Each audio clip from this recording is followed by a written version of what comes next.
Good morning and welcome to Uptown Charlotte. It's day 2 of the 2026 Atlantic Coast Conference Baseball Championships. Who had a better day than that guy? Not anybody, I can promise you.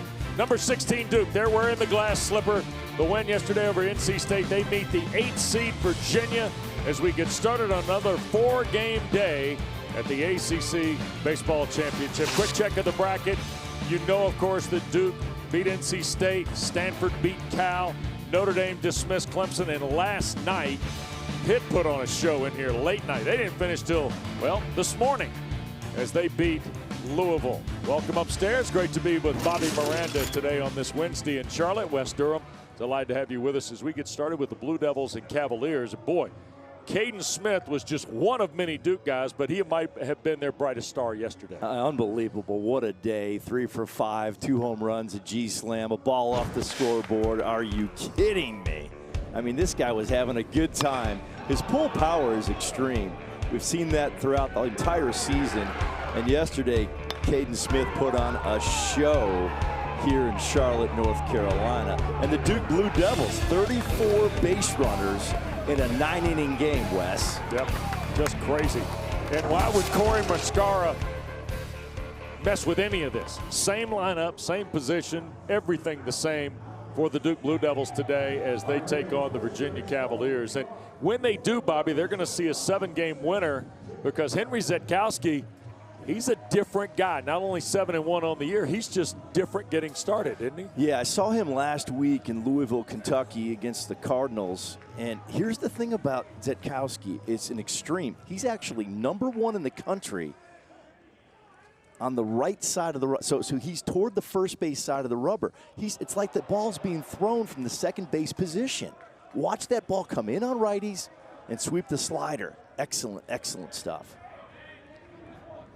Here's Zetkowski, a 1-0 count to Jake Lambden. And I don't know that we've seen a guy so far in this event that's got the balance he does with 3 pitches. A very even balance, great mix. Watch that slider as it sweeps at 25% of his usage across the plate. 2-0. Lambden takes up and out. 3-0. It looks like he's in a little bit of a rush, kind of pumped up right now. Usually throws strikes at a high level. Jake Lambden, terrific day yesterday, 4 for 6, 6 RBIs. You're going to hear that from a lot of these Blue Devil batters their first time through. Just a terrific day for Duke here. They were impressive. They had 20 hits, 21 runs, and they left 12 on base and still scored that many. 3-2 it'll be here to Lambden. He said it open, 34 base runners in a 9-inning contest.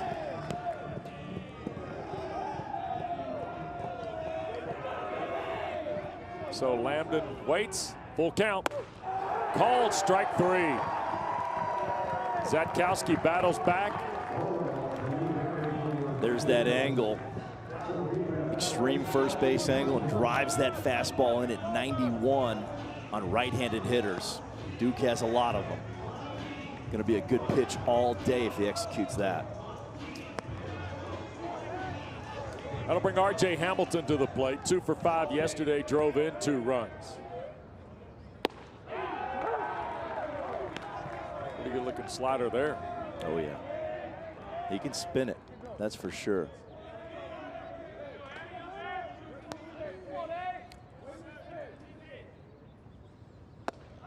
Swing and a miss. Look at that breaking ball right there.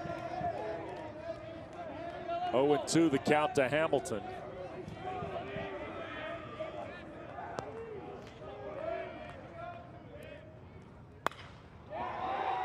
That ball down the line in left. It'll get in the corner. Didewick will try and scoop it up. Hamilton's got a 1-out double. And Hamilton starts today where he left off yesterday. This guy was in the middle of everything yesterday. Gets that breaking ball and pulls it down the line. You see how that's up at the waist.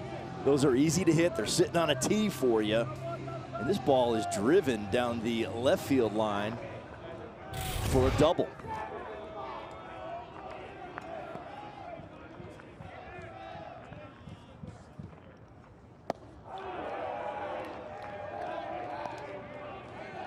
Caden Smith here, the hero yesterday. 8 RBIs. Bobby gave you the details. Could be one of the really unbelievable stories of this whole event. Duke was 10 for 21 with runners in scoring position yesterday.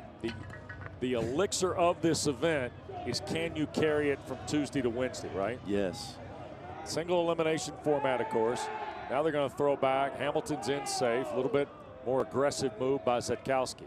Well, Duke likes to run. 150 stolen bases on the season. That's a school record. The 0-1. All right, so also this 9:02 start. Look how high the sun is here in uptown Charlotte. So it's coming up. It's back into the batter's face. Rarely in a ballpark do you see this. In the batter's eyes and our eyes up here in the booth. Yep. Hamilton goes. They'll throw down to third. He is safe. Stolen base, and Duke's putting the pressure on Zetkowski early. And that's 151 on the season for the Duke Blue Devils. The program record grows this morning here in Charlotte.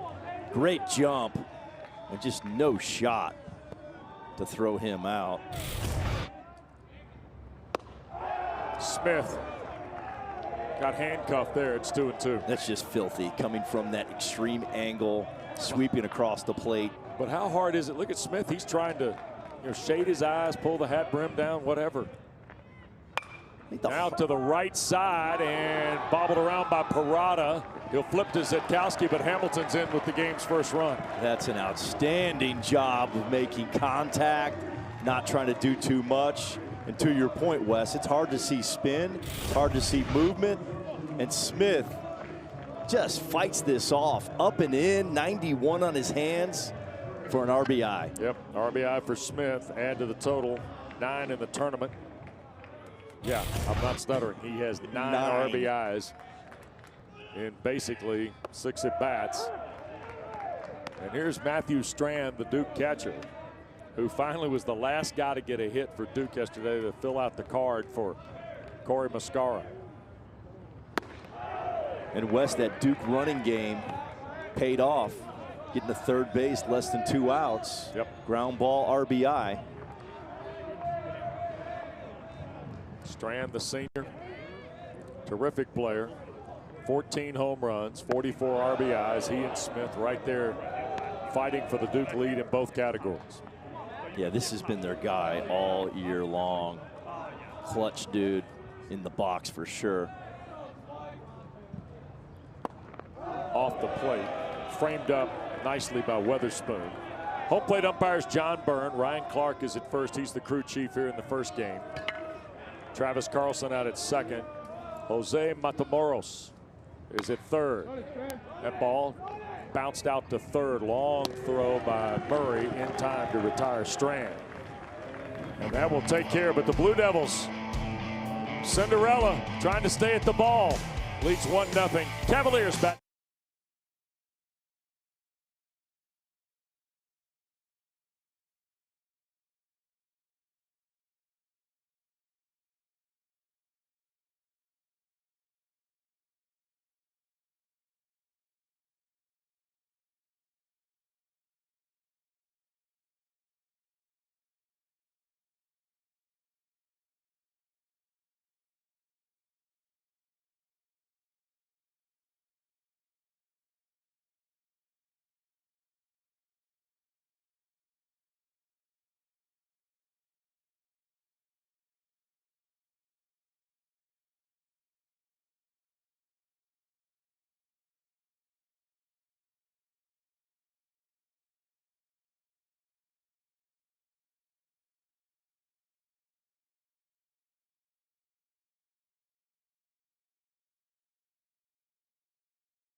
Well, when Virginia takes the field, they do so with 2 of the top 40 prospects in the upcoming amateur draft, according to our Colin McDaniel of ESPN. And shortstop Eric Becker is as good as it gets, Bobby. Well, he was out for a month. The Cavaliers were struggling. Happy to have him back in the Who's lineup. Still a projected first-round pick, former Team USA shortstop. Yep. Becker, Gracia, Tiroli, Harris, Didowick, Witherspoon, Parada, Zach Jackson, Noah Murray is the order for Chris Pollard, who, of course, is in his first year in Charlottesville after reviving the Blue Devil program.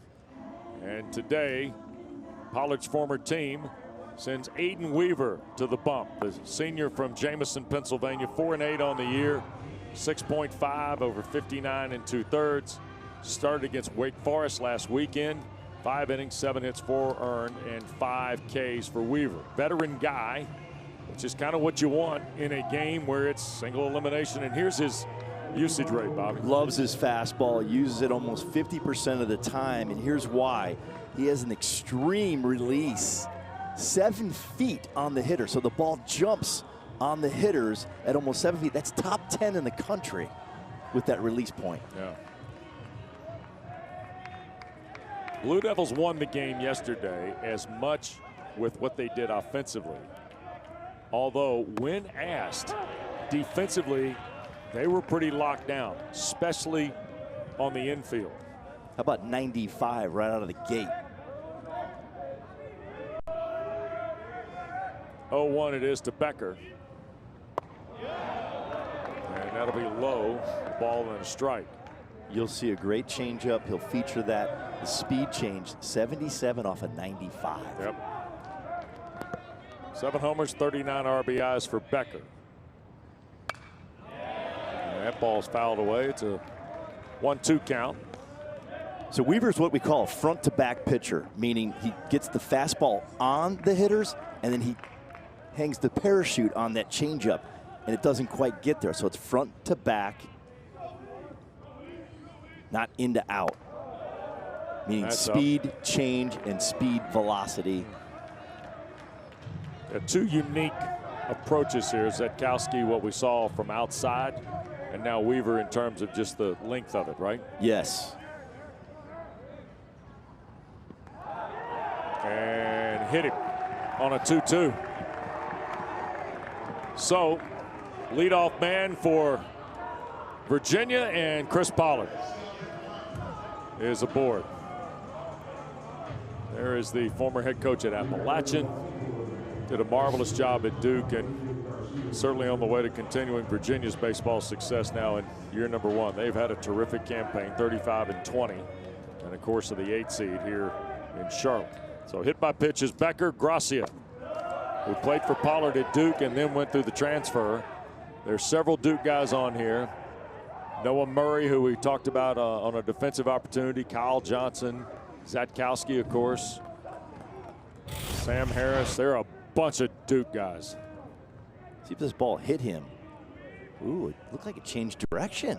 And we got a confab. I think we're going to have a review on this. Confab at the mound. Yeah, he's definitely wanting them to look at it. So and they're going to. Yep. So John Byrne and the crew.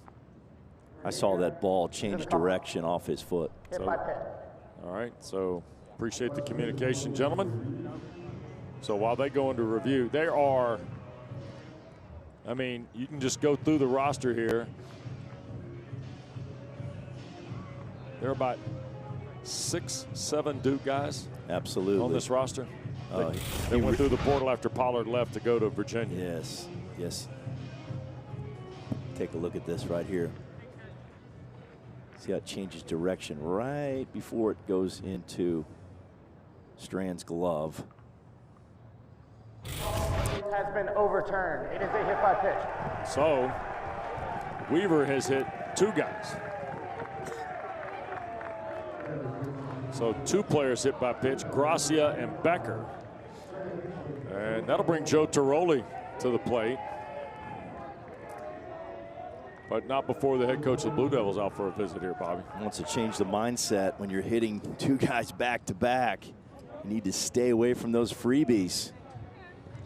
Cannot defend a walk, an HBP, or a home run. Just can't defend it. Let's also add this about the combination here, the Virginia-Duke thing, because the thing you respect about Corey Muscara is, we talked about this yesterday, when all those things happened, recruits, players that were on the Duke roster. Anybody shifted out. Look, there were other Duke players that went to the portal not knowing what was going to happen as head coach, went to other schools, right? Sure, sure. I mean, Winslow's at Carolina, you know, that kind of thing, right? So for me, one of the credit points for what has happened in the first year with the Blue Devil program is the rebuild of their roster. Now seeing like Caden Smith, Charleston Southern, a guy whose journey you got to respect, and he gets an opportunity to finish as a grad transfer at Duke. That's the part about this I think you have to really respect, right? Well, Corey Muscara knows what he's doing. I mean, no question. Obviously did an outstanding job at Wake Forest as the pitching coach. I mean, he had a couple guys named Rhett Lauder and Chase Burns. Sure. He knows how to recruit. It's going to take a couple years to get exactly what he wants, but getting it going here in the ACC tournament. Yep. And here is Tiroli. Takes ball one. And I love this kid.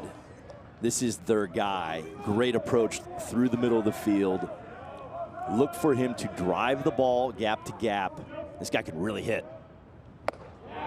Swings through a fastball there. Ball and a strike.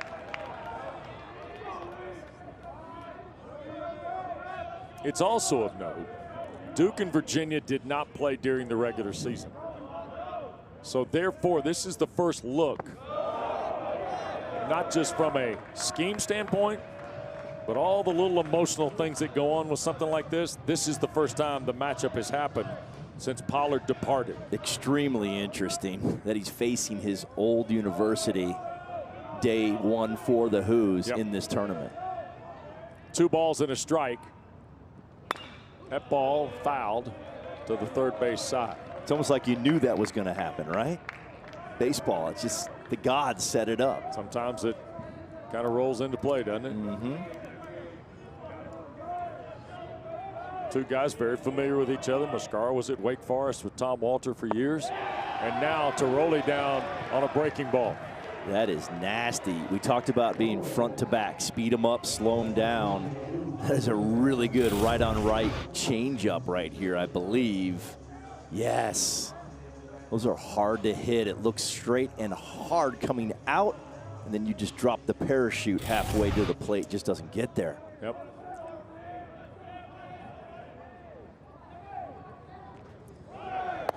Runners go, throw down to second, and tagged out. Wow! They got Gracia on the backside for out number 2. Love it. What a play by Lambden. Love it. That is a pre-programmed play. Preset. You know you're going to the back door. Base runner immediately. Strand throws a strike up the line. They do that in the big leagues a lot. You catch the guy on the feet or maybe on his back. That's a shorter throw, so you cut it down a little bit if you go up to the right side. Outstanding. So Sam Harris. That's a new technique now, Wes. They're trying to tell people to throw the ball inside the line, and they gain about 4 or 5 feet on the throw. 1 ball, 1 strike to Harris.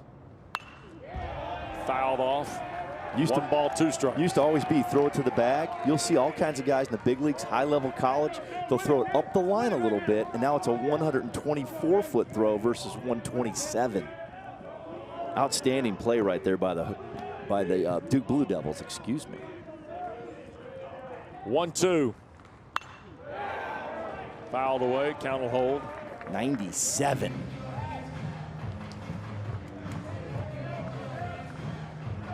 Weaver has a real arm. Harris hitting 300 on the year. 14 home runs for Virginia. 2 balls, 2 strikes. Tried to slow him down right there at 80 miles per hour off of 97. So he's a pitcher that would hit the brakes in the car. He's going 97 on the back roads in Idaho, and then he slams the brakes on for the hitter with the changeup. Through the box, and Virginia's on the board. Harris the RBI. Becker scores easily from third. The 2 hit batters, 1 knocked down on a terrific tag by Lambden, and now Harris plates Becker for Virginia to tie the game. Baseball's all about 2-strike hitting and 2-out hitting. Virginia just put on a clinic right there.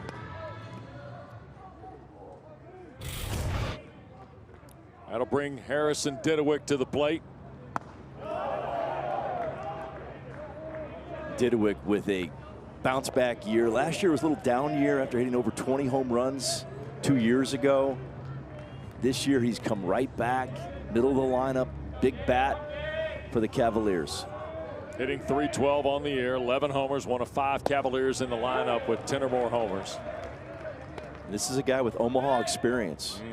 Big factor 2 years ago on their run to Omaha. Look at the change there, 230 to 312. Runner at first, 2 down, tied at 1 early. Mitt gets popped on a fastball there. Had a conversation with him last week. He said he was just using the whole field more often this season, whereas the season before he was dead pull.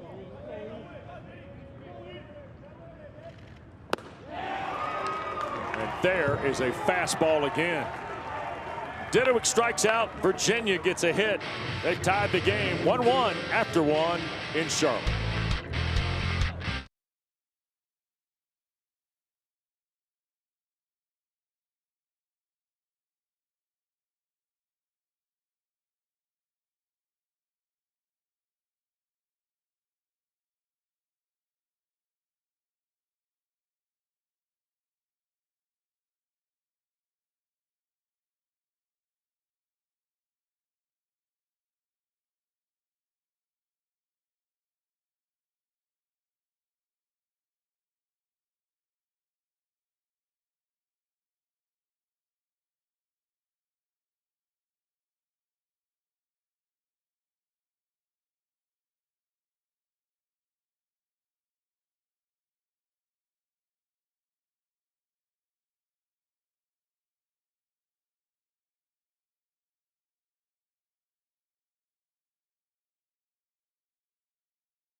Storyline for Chris Pollard. 2 ACC tournament championships at Duke, 21 and 24. The 24 right here in this ballpark. Super regionals, 18-19, 23-25. Came within whiskers of Omaha 2 different times in that stretch. And then last June, they say life comes at you fast, kids. It sure does. Named Virginia's head coach after Brian O'Connor went to Mississippi State. After, of course, taking Virginia to a national championship in Omaha. 2015. Yep. And Chris did an amazing job in Durham. He's done an amazing job wherever he's been, Yes, Bobby, yes, right? yes. First pitch, or second pitch to Colin Anderson. He's Fouled away. He's in the hole 0-2. He's a tremendous game management coach and a tremendous recruiter. Yep. And he wanted to go home. He's from Virginia. Right. He's from about 45 minutes away from Charlottesville, and he's back home. Anderson. Oh, what a catch. On the pull, that's Tiroli. An amazing positioning right there. Excellent coaching by the Who's staff into the shift. Yep. You can do that at this level. In the big leagues, you cannot. Let's see the 3 infielders right there. And Tiroli getting up and making the snag. Sure did. Aiden Zorn now.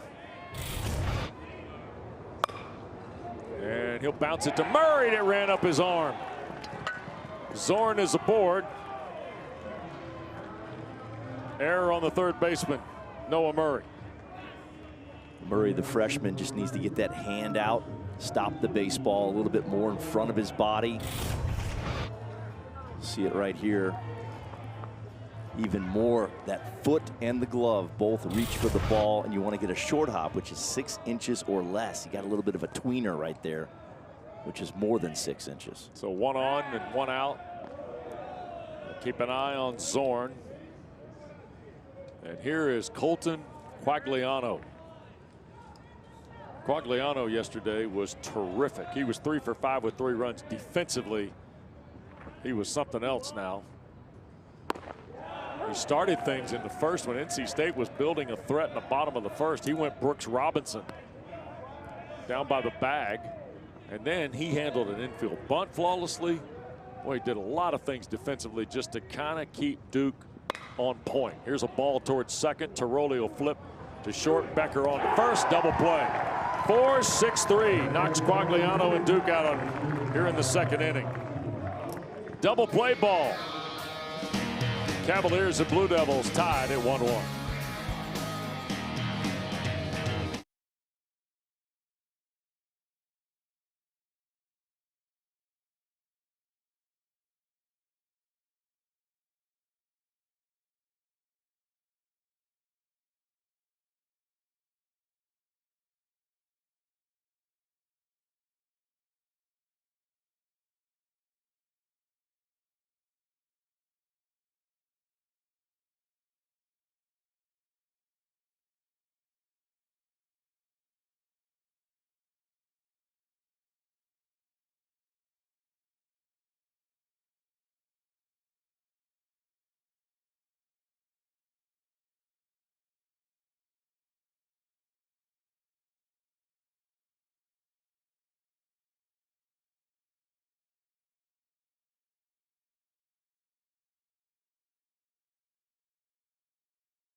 Well, we're a day in to the 2026 ACC Baseball Championship. Here are the storylines. Duke and NC State, we told you, most runs by a team seeded 6 or lower when they scored 21 on the pack. 81 runs yesterday, second most in the first 4 games of the tournament.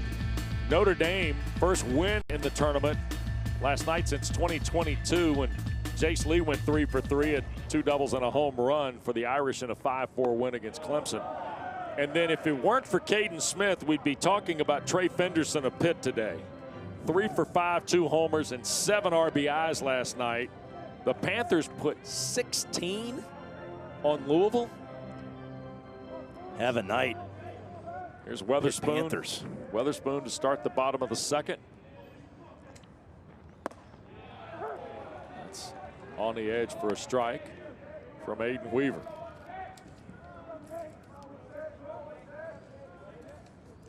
Weatherspoon, 272 on the year. And that's a strike at the knees. At 95. Some of the Cavalier partisans hooting and hollering. Fans, some are on the rail at third. Fouled away. There's that front to back. 95 down to 81. 95. Take a little off, add a little, back and forth. Same pitch, just change the gear, huh? Absolutely.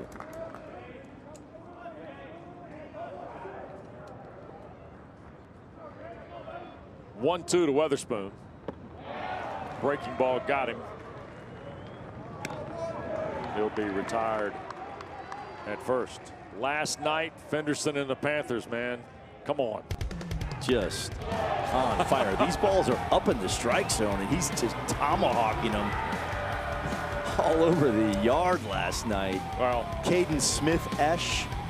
yeah. Mike Farron and Devin Travis came on the air last night saying, here's the marquee matchup of day one.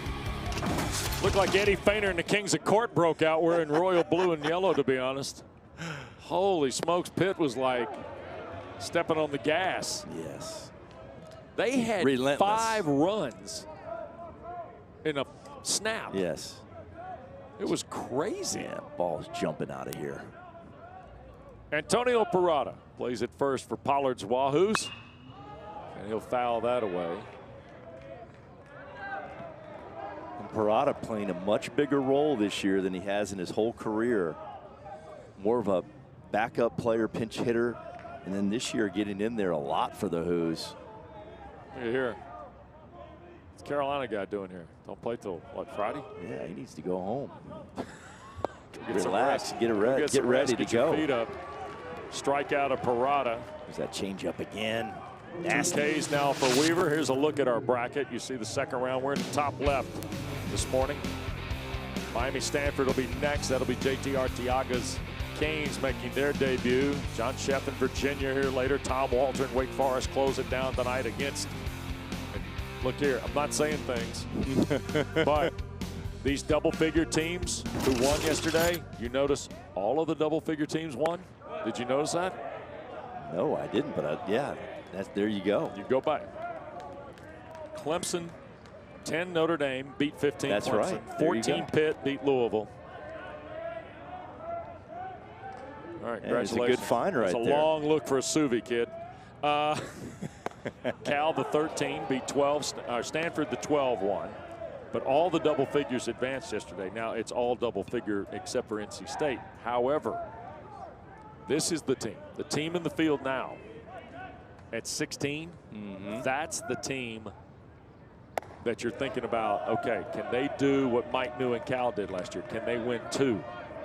Can they advance it into a quarterfinal situation? Can they go even further than 2 with as hot as they've been? Yeah. If they win today, they get the top-seeded Georgia Tech Yellow Jackets tomorrow at 3 o'clock. The winner of this game will, in fact. And by the way, nobody played Georgia Tech tougher than, well, Carolina won 2 of the 3. But outside of the lost series the Jackets had this year, the Friday night game with Duke, Bobby, Yes. was as good a ball game as you were Extra looking inning for. game. I did that game. It Yeah. was a battle, an absolute war. Fastball, Jackson goes down, and Weaver has struck out 5 through 2. And when we come back, well, look at the way the script falls. Corey Mascara gets to talk about his pitcher. Perfect. Right after this. Perfect.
Virginia tied 1-1 as we work our way to the 3rd inning. Blue Devil head coach is Corey Mascara. First of all, thank you for your time. Congratulations on the win yesterday.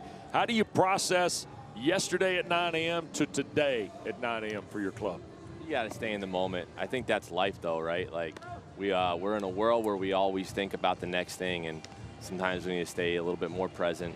Every one of us can be better at it, myself included. I'm probably the #1 offender of that, so that's what we need to do. Hey, Moose, Aiden Weaver, outstanding front to back so far with his fastball and changeup. Talk about him a little bit. Yeah, I mean, look, he's got good stuff, right? Like he's got to win counts, right? So if he's in zone, we got a shot with him, you know. And he had that changeup kind of slip out of his hand that hit Becker in the 2-strike count, and then he kind of yanked the slider. So I just wanted to make sure that he was staying in his process and not getting too ahead of himself. And I really just want him to minimize there, so we'll take that.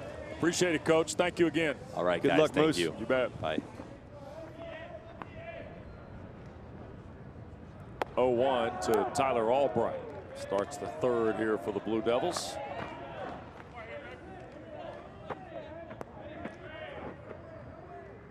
Tyler yesterday 1 for 3. That is low.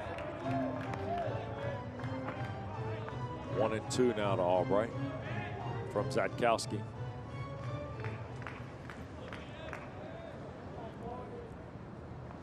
That ball on the ground. Tiroli at second. And Albright retired. There's that angle fastball in on the hands. Produces a lot of ground balls if you get that down in the zone. So Zatkowski now,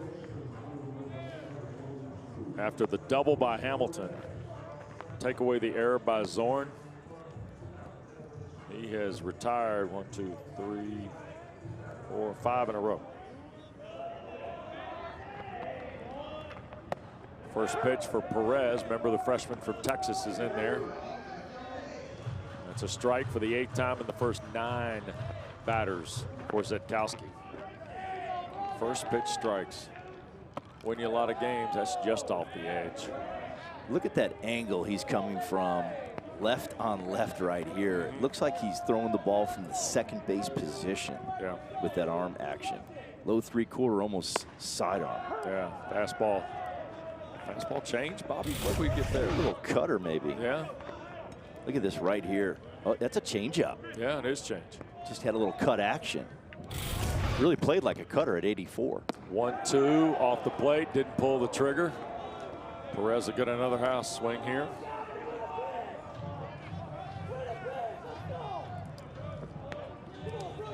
Zatkowski trying to stay in rhythm here. It's working so far. Up high. Oh! After Perez lived to swing one more. That time he tried to hold up and he got punched out by the third base umpire, Jose Matamoros. And that's a fastball with good action. Let's see if he went here. Yes, he did. Whoa. That barrel crossed in front of the plate. That's a tough one. Zatkowski really tough on left-hand hitters. Absolutely. It's a tough look. Opponent's hitting 200 on the season. So here's Lambdin, top of the card. Perez and Lambdin, the only 2 strikeout victims so far for Zatkowski. Each team been held to just 1 hit. I love this kid at the top of the lineup for the Blue Devils. Sharply hit at Becker. Playing on the back of the infield. He'll make the strong throw. Virginia retired in order. Or Duke retired in order. It's still 1-1.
Well, Virginia, of course.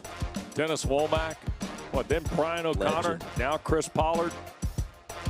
Mark Reynolds, of course, lives in Charlotte, according to our producer, huge Tom power. Schofield. Yeah. Huge power. Ryan Zimmerman. He just retired, by the way. Sean Doolittle. Really good. Sean Doolittle looks a lot different now. Andrew yes, Abbott. he does. Jake Geloff. Good players. Not for bad. O'Connor. Really good players. By the way, it's the 30-year anniversary of Dennis Womack and the ACC baseball champions in Durham. Yes, Seth Greisinger. Correct. Okay, Great pretty player. good one. He was the round MVP pick. of the tournament, by the way. Yes, he was. Absolute stud. First round pick. Yes. Played in the big leagues. First round of Detroit, I think, right? I believe Detroit. so. Yep. And number 1 on the '96 Olympic team. Yeah. #1 pitcher. He was lights out at the DBAP in '96. Power changeup. Oh. Pedro Martinez changeup. It's unbelievable how good he was. By the way, that was the ACC Baseball Championship 30 years ago that featured all 4 seasons of weather. Rain. I remember. We had 2 days, day and a half of rain. That ball's low. That was also so much rain, canceled so much baseball. Bobby, you remember this because you were working in Virginia, right? I was actually at Wake. At Wake then, '96. I left with George. that season, yes. Yeah. So with George Greer. Yes. And so Legend. they had to move some of the games to Chapel Hill. That's right. Bossemer Stadium That's to correct. finish the ACC Baseball Championship that was scheduled at the Durham Bulls Athletic Park for the Yes. entire weekend. and Clemson and Georgia Tech, who were both really good teams, had good seasons. Clemson and Georgia Tech played at the Old Bosch, and I say the Old Bosch, Carolina fans, because of the lights. Oh, yeah. And Billy Koch played Georgia Tech in the lights over there. Throwing and was 100. Throwing 100. And the lights are a lot better now Oh, yeah. than they were then. And Billy Koch offered 100 to like J.J. Thomas and Mark Fisher. Oh, yeah. Guys like that. And there was no shot anybody was swinging You the are bat. correct. You are correct. I remember those light towers. They were like the wooden poles. Yes, they were. Like almost like a high school. Yep. And some of them had to be padded up because they were actually in play on the field. Yeah, I do remember that, yes. Yeah. So all that being said, and let me say this too. In the mid-'90s, they used to play the event in Greenville. Correct. And that was a spectacle. That was a warm spot. Oh, Down in that little ravine. just crazy, right? Yes, they used to pack it in there when the Tigers were playing, though. So Murray aboard, by the way, while we spend time living in the past. And Weaver going to work here on Becker, top of the order for Virginia, and he'll lift that foul. I thought it was going to be foul, is it? Look at this. Albright made an effort, couldn't quite gauge it. It did land foul in the corner. That's a tough run for Tyler Albright. I think he might have had a play at that. If he just gets to the wall and settles, he kind of drifts over here to the wall. Get to the wall, then see where you need to go. Yeah, he had a shot at this baseball. Yep. Had a little bit of drift in that route. So Becker truly does get a See it swing right on the there. house here. I love this kid. Yeah, One good of player. the best hitters in the nation. And then he plays middle infield, oh, by the way. Wow, Wow, called that's out a on tough strikes. guy to strike out, Wes. Yep. Weaver's got 6 of them here, Bobby. Through 2 1/3. That's filthy. 95. Just dotted. Boy, Strand's doing a really good job catching him, too. I think Becker must have been guessing there, like guessing soft. Yep. And he shocked him with a fastball right down the middle. Here's Gracia. Runner goes. Strand will make the throw down. Did they get him on the foot? He's out. Off the bag, they say, for Murray. We've seen Strand that a has lot. come up now, and Lambden's cut it off twice and somehow managed to get the tag down. Look at Strand. We've seen that a lot in this tournament. Base runners sliding past the bag, and we've had 2 times now in the 3 games that we've called where it's been an out behind the bag. Another look here. Murray trying to get to Safe. the outside of the bag. And then whoops, Oh, got him on the hand. can't get back. Wow. It's like a slip and slide out there. So 2-6 knocks down Murray for out 2. Remember the slip and slide back in the day? Oh, yeah, that was great until you hit the driveway. That's right. You had to get that thing way into the yard, man. Gracia will wait. 3-0. Probably taking a strike here. You see Weaver's 46 pitches in through 2 2/3 now. He's looked good. 6 strikeouts for Weaver. And there, ball 4, 4-pitch walk. So he's walked Murray, struck out Becker, and now offers a pass to A.J. Gracia. These 2 out walks, they come back to bite you. Oh, boy, do they. They did yesterday, I know that. So pair of walks, hit a couple guys, has given up just 1 hit as Aiden Weaver. And now here's Tiroli. Swing and a miss there on the cutter. Tiroli's been hot lately. 321 the last 2 weeks. Had 3 home runs in 1 game against Cal 2 weeks ago. Been a big factor for them in the 3-hole. That ball popped up out of play.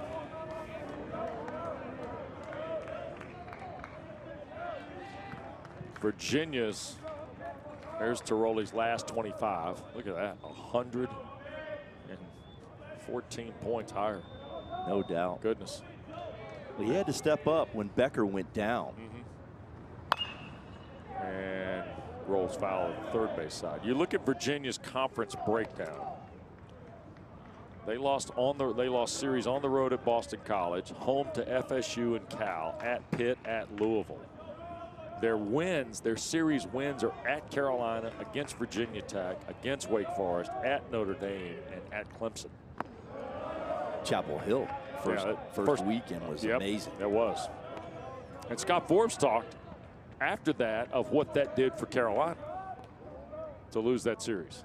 And then say, hey, okay, we got to be better at a wake-up call. Yeah, I think you play all these games in February. You get to that first league series, I think you learn a lot more about your team in 3 games than you do some of these others. That ball is down into the left field corner. Albright will have to chase. Now all of a sudden, here's Gracia rounding third. There'll be a throw at the plate, and the tag has got him. Strand, who's delivered 2 dimes to second to get guys stealing. Now the Blue Devils get Albright out of the corner, and he fishes it down. They cut it off and make the strong throw to Strand to knock down Gracia at the plate. This is my guy, Colin Anderson. He's the trail receiver, trail relay guy. Watch this. It misses the first relay, hits Anderson, and then an absolute laser beam for the out. Beautiful baseball play right there by the Blue Devils.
This relay right here, it's well executed. Albright throws the ball in the air to the trail man on the relay system. That's Anderson. He's supposed to be there. That's preset. And he's inside the foul line, so he gets an angle on his throw to home plate. Perfectly lined up. A strike to Strand. And this is a beautiful baseball play. Well coached, well executed by the Duke Blue Devils. Here is Zatkowski. He's going to work to R.J. Hamilton, 2-hitter in the Duke lineup. So you had 3 guys there, though, for Albright. You had Lambdin, Anderson, and then Quagliano, the third baseman. That ball is rifled fair off the bat of Hamilton, 2nd hit of the day, and R.J. Hamilton's going to have at least a double.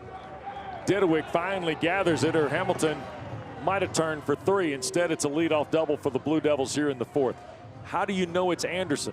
Why is Anderson the guy, not Lambdin, not Quagliano? Well, he could hit the shortstop Lambdin. That would be fine, no problem. But Anderson's there as a backup, and it's exactly what happened. He airmails the first guy, hits the second guy. The ball cannot hit the ground. If it hits the ground, it takes too much time, it's safe. It has to be 2 throws in the air, and that's why you get the out. Quags at third, he just stays there as kind of like a safety valve. He's just playing safety. Smith, a rocket to third, and a long throw scooped out nicely by Parada. Right there by Murray. Yeah, Murray does a really nice job. Out number 1 on a sharply hit ball to third. Hamilton has to stay at second. It's a good backhand. Ready to go. Puts his foot in the ground. Gets on top with a nice throw to first base. But back to your question, those 3 guys are there and they're all helping each other out and communicating. And I like that they threw the ball inside the line so you have an angle to throw. If you're on the line, Wes, you hit the runner in the back. Got it. You have to have that throwing lane to home plate. That was beautiful. Yeah, well executed certainly by Muscara and his club. Strand waits. He had just the 1 hit yesterday. Smith was the star with the 8 RBIs, tying a conference record from 1985 by Mike Murphy of Maryland. Took something off of that to make it 1-1. By the way, A.J. Gracia was thrown out attempting to steal 2-6, right? Yeah. Then was thrown out at the plate 7-4-2. That's 2 runs, yes, potentially that Duke erased yes. with their own defensive effort. Now with 2 outs, don't mind him. They have to make a perfect play right there. But 2 outs, the rule of thumb is just send them. Yeah. If it's a banger, which it was. The play at second, that was a tough one.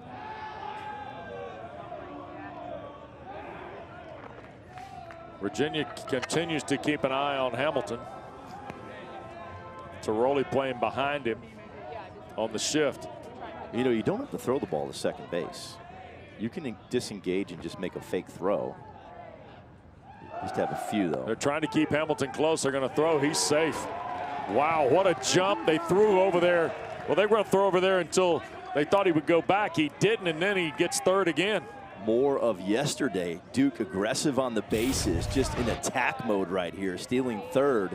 Talked about their program record in stolen bases, and they just keep adding to it here in the tournament. Strand toward the gap in right center, and it's going to drop. Jackson and Gracia give chase. Strand going to turn at second, and he'll go to third. Sliding in for fun, and it's 2-1 Duke.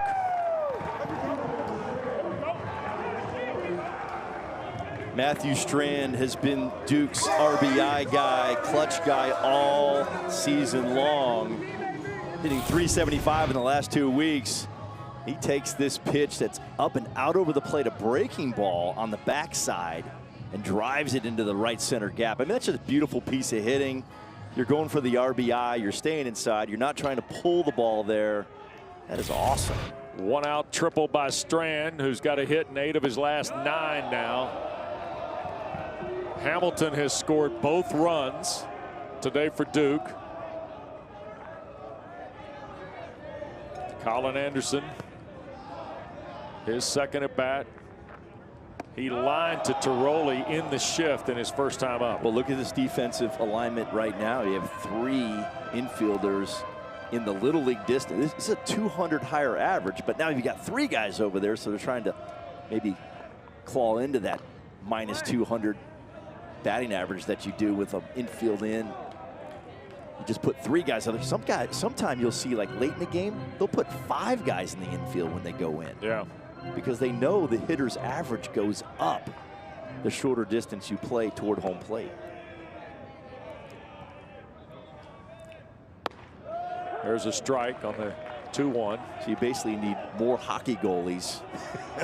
Correct. Power play. On that side of the field. Yeah, when the other team's got a power play. Exactly. Power play. Trying to get the penalty kill. That's where we're at right now. 2-1. Fouled off. 2-2 again here to Colin Anderson. 2 for 7 yesterday. Drove in a couple of runs. We're in the fourth, and Duke's taking the lead on the triple by Strand that scored Hamilton. Virginia trying to stop the bleeding here a little bit. Strand will lift that to right. That should be enough. Jackson will make the catch. Strand will tag. The throw will not be cut off. He's out. Double play. Jackson with a terrific throw to start this on the catch, and Virginia, who ran to the dugout's not going to hold up because Corey Mascara is out to talk to John Byrne, the home plate umpire. And Virginia is staying on the field. And let's see if we get some sort of review here. What a throw. Yeah, big time. What a hand cannon. Jackson. Zach Jackson. I thought he had no problem scoring on this. Strand, and basically, I think they're going to talk about possibly blocking the plate with his leg. You have to give him a lane to get into the plate. That's the Buster Posey rule.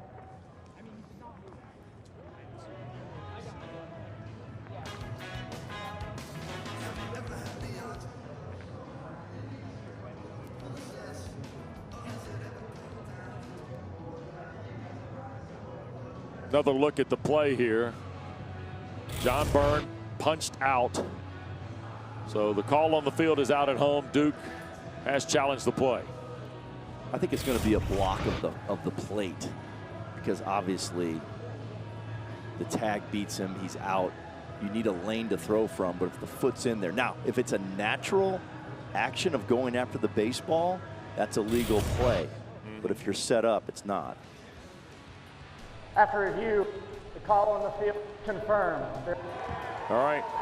So it is F9, and then the throw to the plate for the double play. Wow. But Duke takes the lead, 2-1 in Charlotte. We continue with our coverage of the ACC Baseball Championship right after you see this.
On the combination here, Zach Jackson makes the catch. Strand. Bobby, tell me what you like here. Obviously the throw is perfect, but Strand gets down the line pretty good. What a play at the back end too by Weatherspoon to get the tag down. I thought he was going to be safe, no problem. We talked about it in the commercial break. I thought maybe he got a little bit of a slow start the first few steps. Sure. And just an amazing throw by that young man right there. Yep. Don't see that much with back-to-back innings, outs at home plate. Nope. To end the inning. Yeah. Well, you had Albright to Anderson to Strand. to knock down Gracia. And a moment ago, you got to see Matthew Strand knocked down at the plate on an unbelievable throw by Zach Jackson. No question. Winner gets James Ramsey and top seed Georgia Tech tomorrow, 3 o'clock here in Uptown Charlotte. That'll be the first of the 2 games tomorrow, by the way. We cut the schedule in half, go from 4 to 2.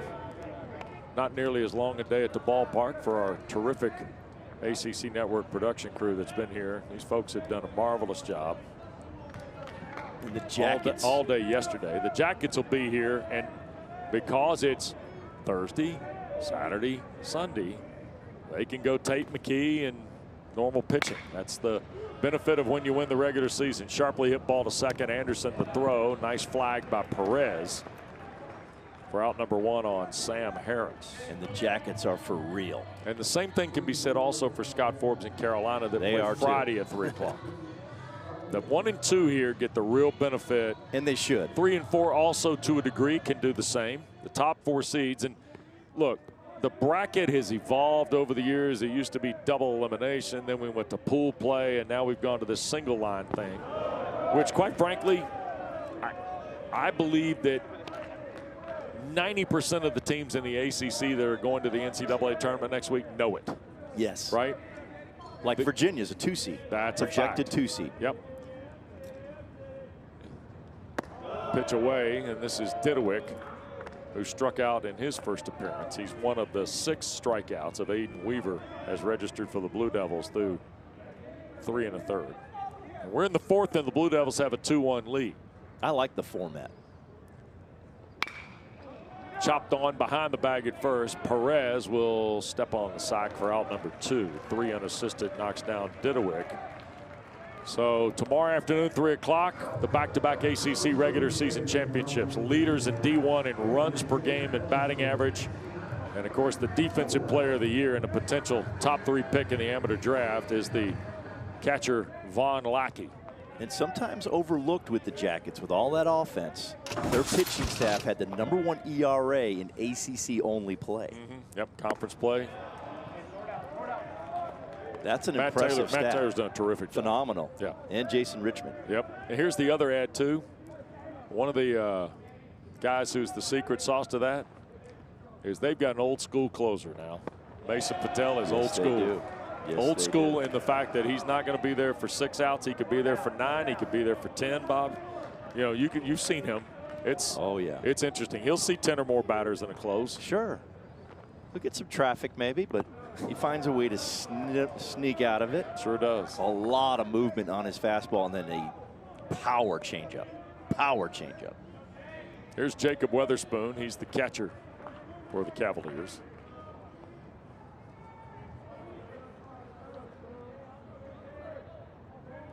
Weaver on a 1-2.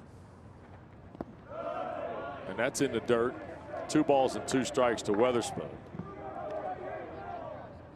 Yeah, those Jackets, though, they're rolling in here on fire. 25 and 5 is some kind of sturdy number now. No doubt about it. 2-1.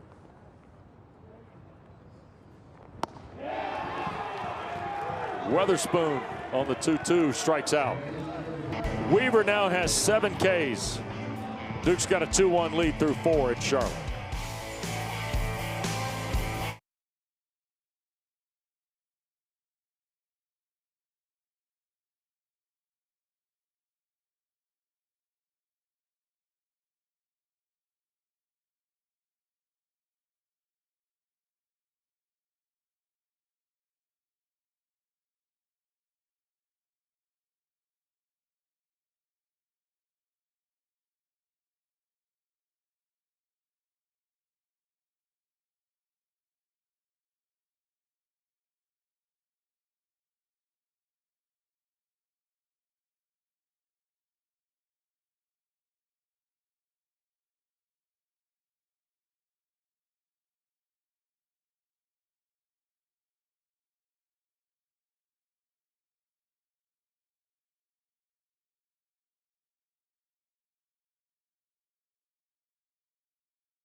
Uptown Charlotte, top of the 5th inning. Duke 2 and Virginia 1. And Boston College, of course, is one of the teams that will play tomorrow as the 4 seed, 36-20 overall, 17-13 in conference play. And we were talking about the Eagles yesterday, preseason pick last. Program record 17 wins. And you know what, Bobby, in their ACC history, which dates back 20-some years roughly, when they've been good, it's usually been around pitching. Remember that? No question. Those teams consistently, right? They have good pitching. Boston College is pretty good. It's a really good ballpark to pitch in up there, no question about it. But yes, they have 3 quality starters, all lefties. They've got a deep bullpen. Several guys can close games out. They've had a nice run. Todd Interdonato is an outstanding baseball coach, proved his worth at Wofford building that program. I mean, they were in the bottom of the SoCon and went right to the top. That's nasty, by the way. Yeah, Zorn, by the way, 3 pitches and an out. Strikeout offered by Zetkowski is his 3rd. 1 away. Watch this pitch right here. It just disappears. That's a changeup with a lot of arm side movement. That's a lefty wearing out a righty there. Yeah, that's almost 16 inches of horizontal break right there on that pitch. The ball was moving across the plate. Yeah, but T.I.'s done an excellent job up there for the Eagles. No question. Coming here is the 4 seed. They're in the same side of the bracket with Georgia Tech. BC will play the winner of our next game this afternoon at Stanford in Miami. Quagliano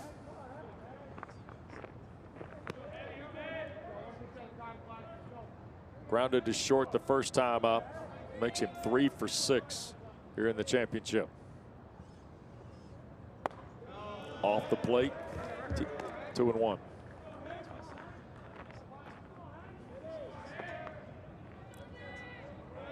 Three hits for Duke have all been extra base hits today. Triple, 2 doubles by Hamilton. 2-2 now, the count to Quagliano. Duke has got 20. They had 20 hits yesterday, 3 today, 23 total hits. Only 8 are of extra base variety.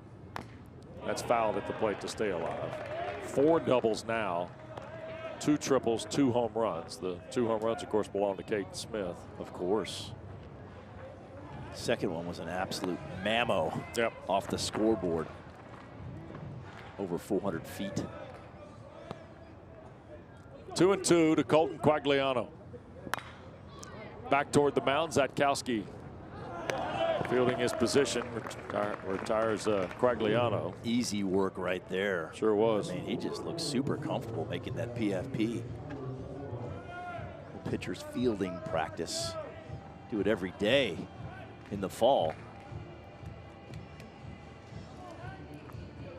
Henry Zetkowski, he knows what he's doing out there, that's for sure.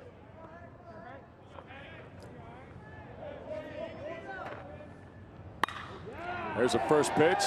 Back through the box, Albright, the veteran, on board. 2-out single from Albright gives Perez a chance.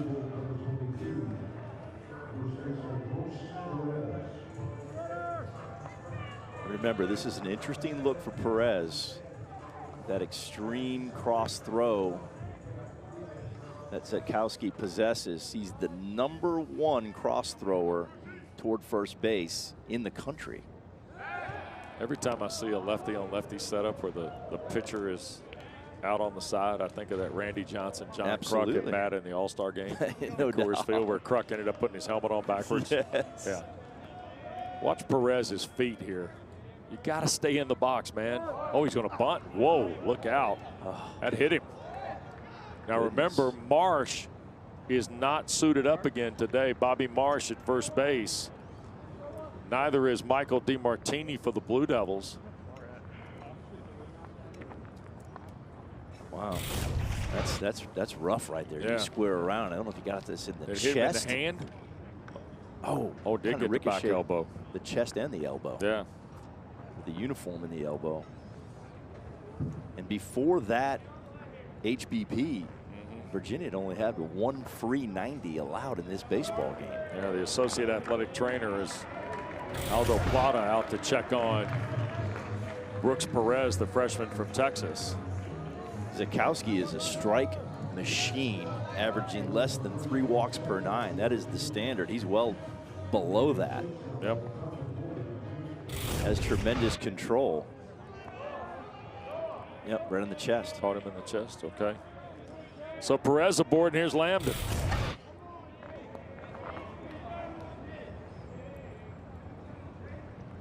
That ball is lifted center field. Gracia will have it. So Duke gets another hit, but the Blue Devils go quietly. Still lead the Cavaliers 2-1. Chris Pollard next.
Two-1 score, Duke leading Virginia. The Cavalier head coach is Chris Pollard, who's good enough to spend a moment or two with us here on the third base side. We kind of had to wait all year to see you and your former team. Has it been a different morning in some respect, Coach?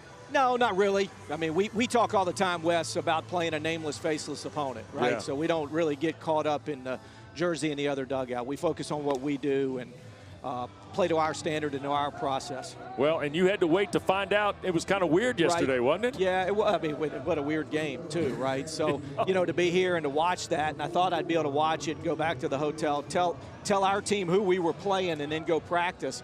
We got to the practice stadium at Charlotte and still didn't know who we were playing. So that was a marathon. But, no, we're happy to be here. It is an incredible venue, an incredible event. We're excited to be a part of it. Hey, Chris, how about that throw by Jackson in right field? Man. He's a special athlete. It's a 70 arm out there. And, you know, he's full of pro tools. He's a guy that's playing his first full year of baseball.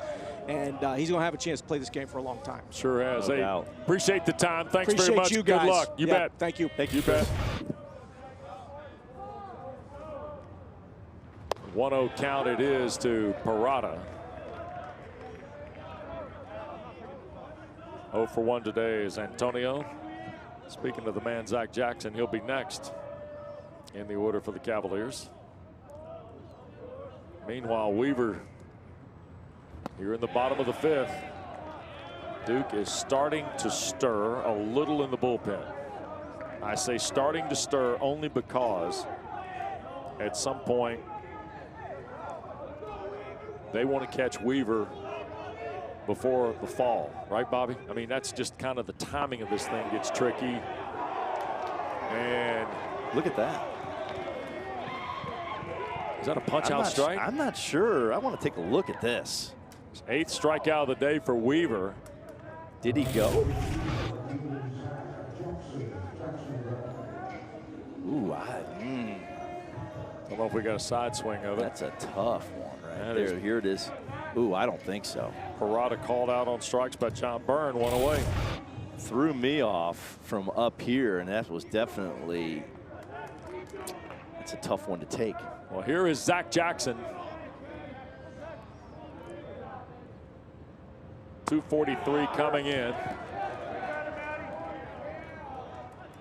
And Aiden Weaver puts a slider on him for strike 1. And he has an absolute hand cannon on that body. Yeah, Zach Jackson does. Sure he does.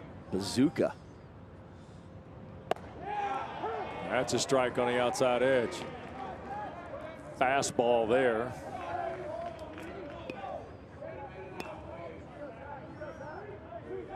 Aiden Weaver's got a little rhythm to his Yes, game he right does. now, too. Yes, he does. 0-2. Struck him out on 3. 2 away. This guy's throwing the ball really well. Mid to upper 90s, and then that changeup just disappears. Watch it right there. Down in the strike zone with some cut. And then look at the fastball up to 97. Right down the middle. The hitters are getting caught in between, thinking soft and hard at the same time. And that's a bad idea when you're in the box, especially against a guy like Weaver. There's a strike to Murray. Season high was 11 in terms of strikeouts. Came against Carolina. He's got 9 through 4 2/3. That ball rolled over foul.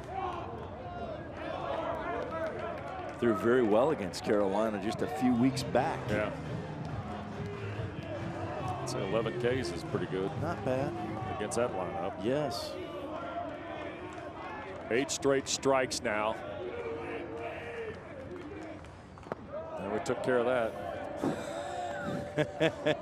Took care of that. That's on you, Wes. Sure is. Every time. I don't care what happens athletically. We're responsible. 100%. We control it. 1 ball, 2 strikes to Murray.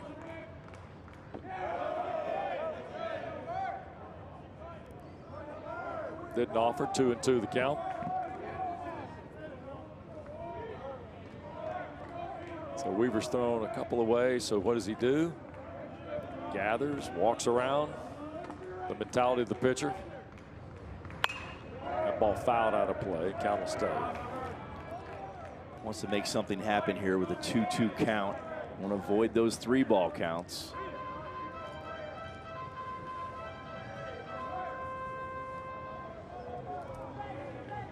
Marcello Mastroianni is in the bullpen. That is low with the change. 3-2. Got to charge one right here. 9-hole hitter. Becker on deck. Yeah, you don't want to see Becker. Center cut fastball. Oh no. Walked him. Went off speed. Yep.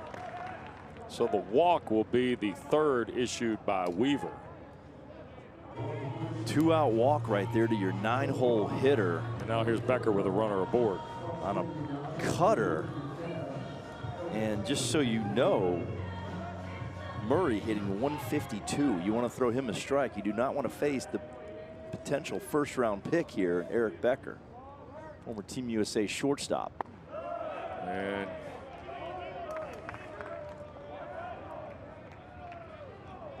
I mean, this guy, one swing. they can take the lead. Exactly. Yep. Murray at first. Cooked the fastball by him. Becker recovering from a hand injury. He's out for a month. Swung the bat very well last weekend in Louisville, had that series. And Just missed there. It's 2-1. the Who's are extremely happy to get him back at the top of the lineup and playing defense in the middle of the field. So look at it's the right-hand guard. Look at that guard on the hand of Becker. Yep. That ball flied into center. Hamilton to his left. That's hit a long way for out number 3. Whew. Cavaliers scare the Blue Devils. Duke still got a 2-1 lead. We go to the 6th next in Charlotte.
teams holding their breath for a chance to dogpile in America's heartland.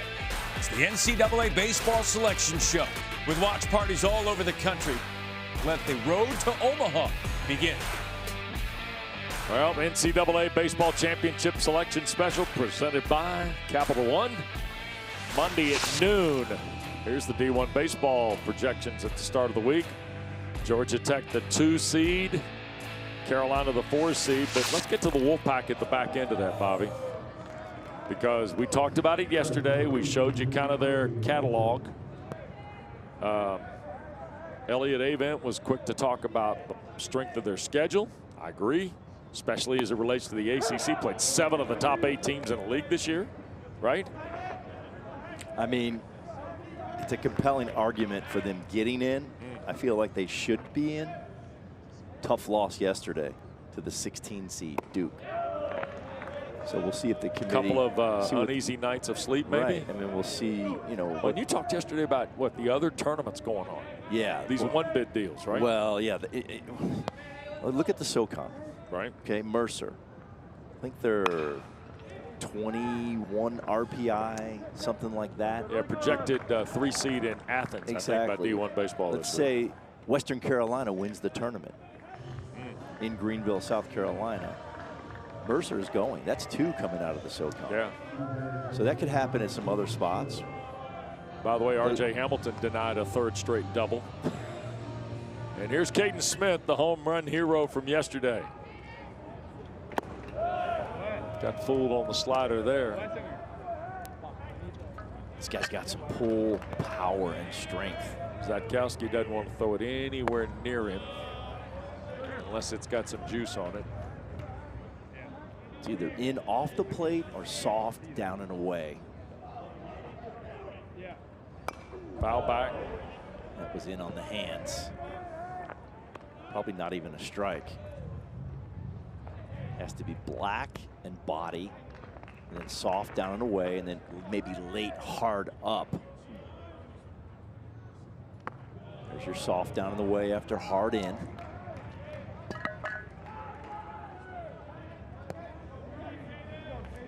Two balls, 2 strikes it is to Caden Smith.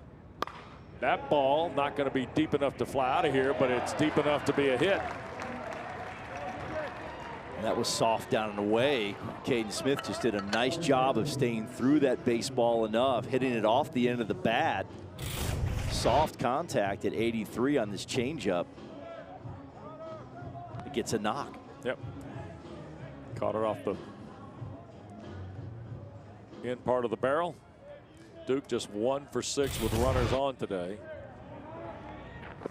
And guess who it was? This guy. Double by Hamilton, and he stole 3rd, and then Strand plated him with the triple. Wes, I love when Zatkowski throws that fastball in on righties from that angle. Like we were talking earlier about Randy Johnson from that low 3/4 sidearm angle. Right. That extreme first base side of the rubber, and then it pounds in on the right-handed hitters. Difficult to hit.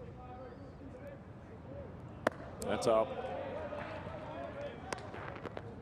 2 balls, 2 strikes. It's a 1-2 count. Zatkowski's living on 15 first pitch strikes to 21 Duke batters today. Off the plate, framed up by Weatherspoon. John Byrne wasn't fooled. In college baseball, there's some secret sauce to successful teams. First pitch strikes is key to No question. Throwing the ball over the plate, winning the strike zone is the key to everything. And that time, Strand fooled there. Slider again. Yeah, that was kind of up in the strike zone. Ball was hanging a little bit, but the movement is what got Strand. He sees it away, just misses it underneath the baseball. Colin Anderson's 0 for 2. Line shot to Tiroli playing in the shift. And then was involved in the Zach Jackson moment, as it'll be determined the rest of the game. Fly ball to right field that Jackson took off the bat of Anderson. Then he threw out Strand at the plate.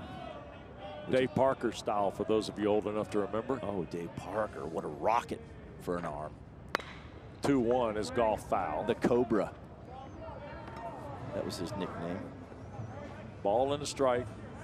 79 All-Star game in Seattle 1,000 years ago at the Kingdome. He threw out Brian Downing at the plate, one of 2 guys that were retired that night at the plate on throws from Parker in right field at the Kingdome. Off the plate, called a strike by Byrne. On that outer edge, got enough of it, I guess. 1-2. And I'm old enough to, this is going to age me here. I'm watching that live. So are you. I was at the game. Oh, of course you were. First major league game I ever saw. Ball fouled off. How about that? Unbelievable. Your dad took you over there. No. My uncle Your lived in uncle? Seattle. Yep. My dad's brother. Phenomenal. First baseball game I ever saw No was the 79 way. All-Star. First major league game. Wow. Stupid. That gets you locked in. Yeah.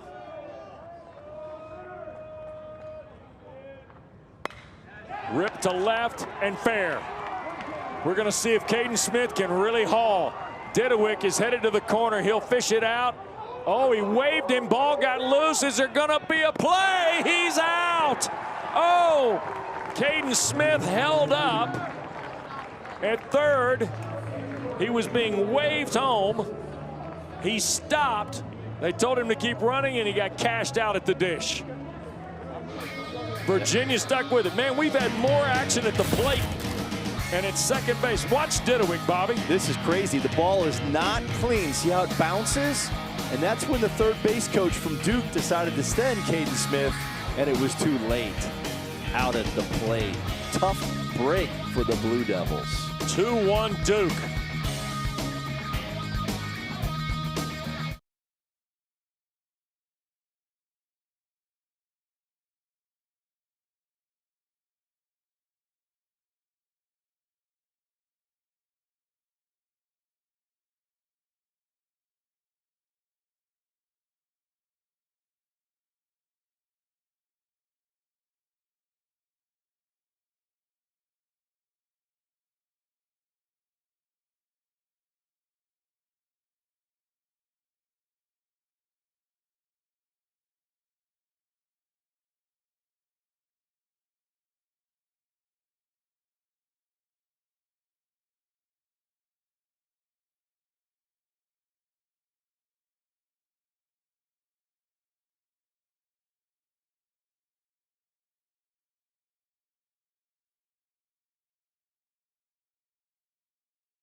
Gracia against Weaver here as we go to the bottom of the 6th inning. Duke still leading 2-1.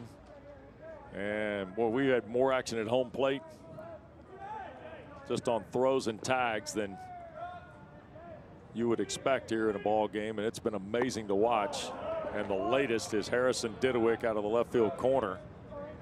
And then the cutoff is Noah Murray, and then there's a throw at the plate and a terrific tag by Weatherspoon on Caden Smith, and then there's the whole base running of Caden Smith, who was trying to score from first on the ball that got hit into the left field corner by Colin Anderson. Been difficult to touch the little white house today for runs, especially with 2 outs. Duke's got 6 hits in the ball game, and that ball knocked into the corner by Gracia. Over the field it is Zorn, and A.J. Gracia's got a double to start the 6th inning for Virginia.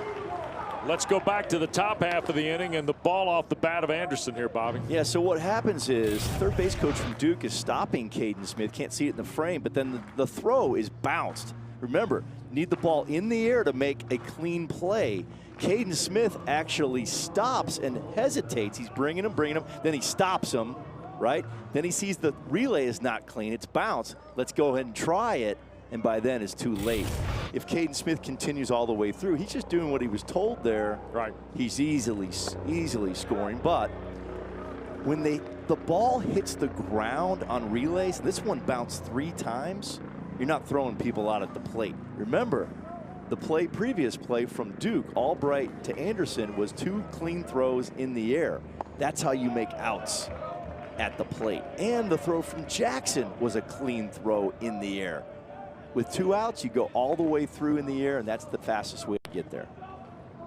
Double by Gracia. Starts the Cavalier half. You see the big man at second. 1-1 lined, and Anderson flags it down off the bat of Tarola. Beautiful positioning right there by the Duke Blue Devils. Well prepared for that line drive laser beam up the middle. Sure were. Look where he's playing right there up the middle. Anderson's right there easily. That'll bring Harris to the plate. 4-hole hitter for the Cavaliers, who's 1 for 2 today.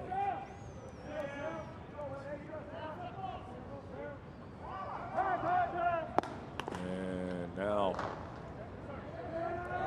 oh, it's a pitch clock violation against Aiden Weaver.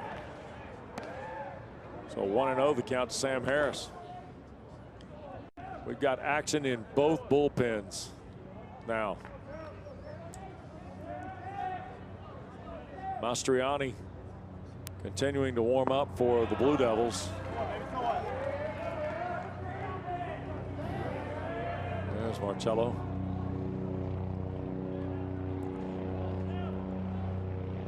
And so he's the left-hander. He'll be in this game at some point. Absolutely correct. Meanwhile, maybe sooner than later.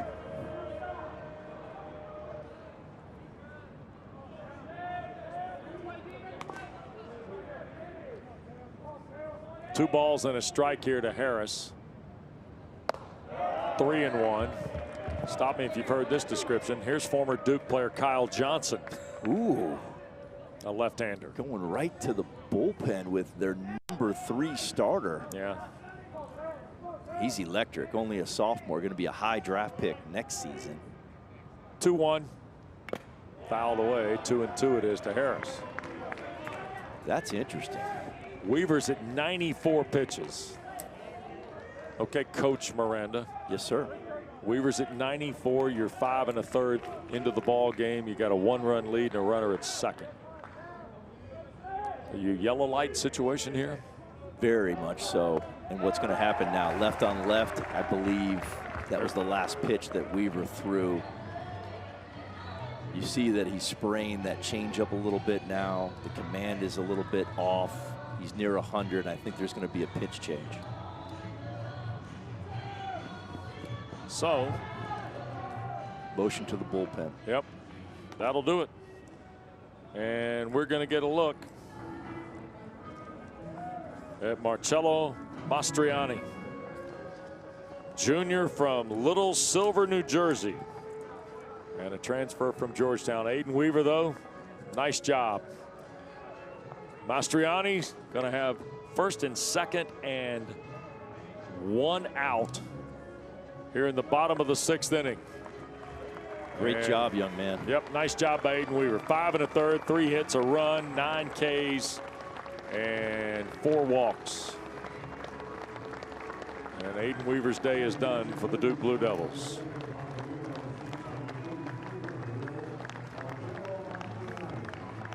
And the Blue Devils bring the junior from Little Silver, New Jersey. Here is 6'3", 195-pounder Marcello Mastriani, Bobby. Really, really good against left-handed hitters. Opponents hitting lefties. 132 on the entire season. That's over 32 innings of work, 24 appearances. This guy's legit. Yep, most of his work has been in relief. And we will see Marcello Mastriani become the second Duke pitcher of the day. Meanwhile, look who's here for game 2 on this Wednesday in Charlotte, the Miami Hurricanes. The U in the house. And signing the autographs outside. Getting things done. So Miami has arrived. of course, 16-14 in the ACC. They won 6 of their 10 ACC series, averaging 8.6 runs a game. That's top 15 in Division I. And they will see the Stanford Cardinal. In a super regional last year, one step from Omaha. It's a good program down there in Miami, Florida. So we'll see the Canes here in just a moment. JD Arteaga. Oh yeah, former star pitcher in his own right. They got all Miami guys there. Mike New, JD Arteaga, right? Oh yeah.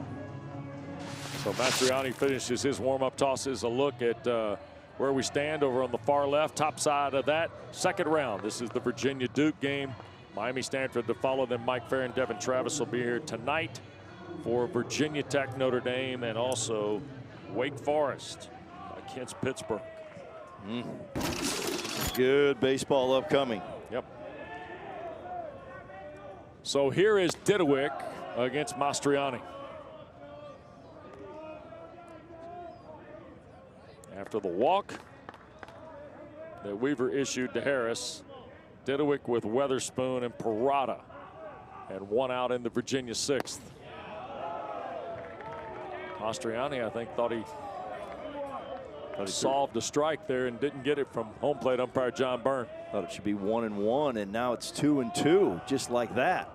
Both breaking balls missing the strike zone. 2-0 on the ground, and foul is the call at first base by the crew chief Ryan Clark.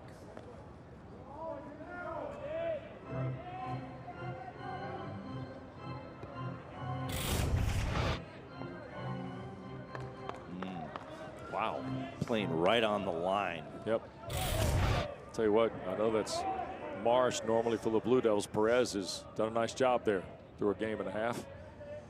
I'm going to throw to second. Oh, Lambden almost snuck in there. Boy, Grassi is tagged out again. That'd be 3. Grassi is going to go over here to the dugout and have a breakdown. 2-1 the game. The 2-1 pitch, flip foul into the mid. It'll be 2-2. A lot of angle here as well. Also, one of the top in the country, like Zetkowski, as far as the angle toward first base when he throws, and then that low 3/4 sidearm release point. Tough on lefties. You got to hold your feet with this guy throwing to you. That ball rifled through the gap between second and short. Virginia's going to tie the game. Gracia will score easily, and it's 2-2. So Didowick an RBI single. That's Harris beautiful. advances to third, Bobby. And that's a beautiful adjustment right there. You saw Didowick pull the ball foul down the line. In your mind as a hitter, you say to yourself, hey, stay through the middle a little bit more. Keep your chest on the ball. He does. Hits a hard ground ball, 101 miles an hour, right through the middle of the field. That's how it's done. That's where RBIs live. Through the middle, chest and shoulders, energy, square to the ball. So Mastriani gives up a hit to Didowick. Here's Weatherspoon. Tried to bunt. That'll be a strike. Wanted to bunt. Thought it was a ball. Didn't pull back in time. Trying for the safety squeeze there, first and third. Trying to put it in that Bermuda Triangle up the first base line. Game is now tied at 2.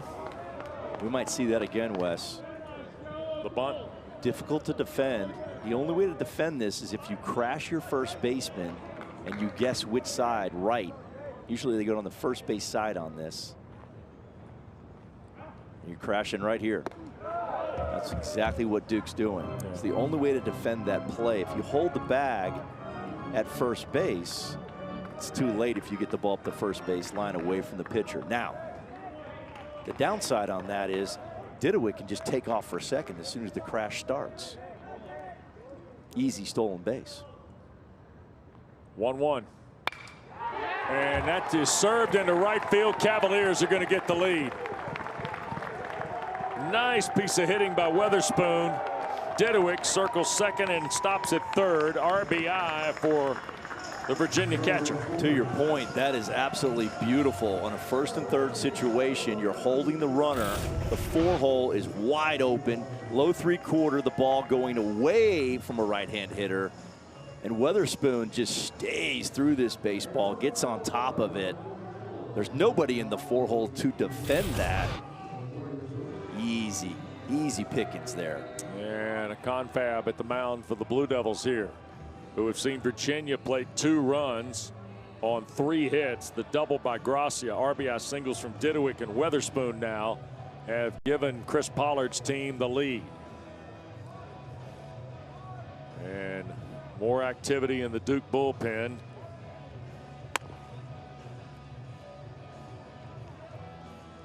As the Blue Devils get another left-hander ready to ride here. Cavaliers are 3 for 5 with runners in scoring position. And that is also a stat that yesterday Duke was living on. Well, you're seeing some great team offensive at-bats right here by the Hooves. Wes, there's hitting and then there's offense. You're looking at an offensive display right here in this inning as far as hitting the ball through the middle of the field to the backside for RBIs. Moving runners, that's how it works, man. This is good baseball in this half for the Wahoos. Chris Pollard looking out. His team's finally gotten the lead. I just give him credit for keeping the hoodie on a day like this. Good heavens. Staying out there to have this left-on-left challenge. And the bunt is dead at the plate by Parada for a strike. Trying for another safety squeeze right there on 0-0. Now, it's tougher for a left-handed hitter to get that ball that's down and away from him versus left on left and then get the ball to go up the first base line, because that's where you need the ball to go to get away from the pitcher. 0-1. Swing and a miss. Slider in. Peralta's going to have to keep his chest on the plate, move his foul pole. Here's what you do. You take your foul pole, put it in center field at the 400 marker, and you're just playing left field only or center field only. Right field's out of play. So here's the deal. It's just like when you're a little kid and you have 4 guys to play baseball with on each side. Right field's out. Only enough players to play on one side of the field. Take your foul pole, put it in center field. Right field would be out, not playable. Left field only. That's how you stay on this pitch.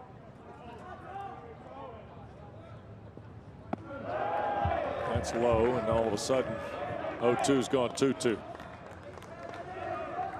Runners at the corners. Diduick at third, Weatherspoon at first. Virginia's got 2 in to take the lead at 3-2. And Mastriani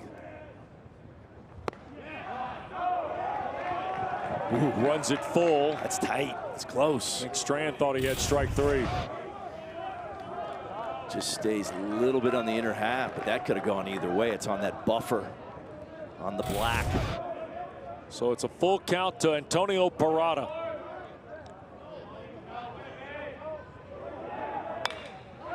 Fouled. First base side.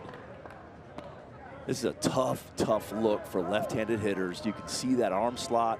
You can see him coming from the extreme first base side on the rubber. Very tough look. At the corners with 1 out.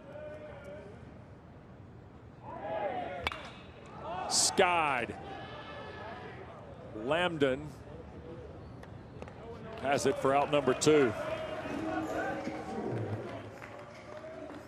And that's not as easy as you think it is.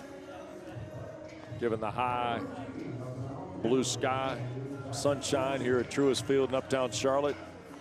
Appreciate the sun getting up in the middle of the sky, by the way, Bobby. I appreciate that view right there. Yeah. Gorgeous. Blessing to be up here in this booth looking at that. So here's Zach Jackson, who's one of the defensive stars of the day for the Cavaliers. Slider got him 0-1. You see Jackson's whole front side leak toward the first base line on that slider. I will say this. Blue Devils get out of this. That ball, ooh, that almost crossed the back fair, didn't it? Yes, as a check swing. Yeah. But now a deep hole right here. Look at this, it's close. Yeah. Deep hole right here for Jackson. Facing this extreme cross thrower arm slot. Runner at second, or actually the runner at first, Weatherspoon, takes off for second.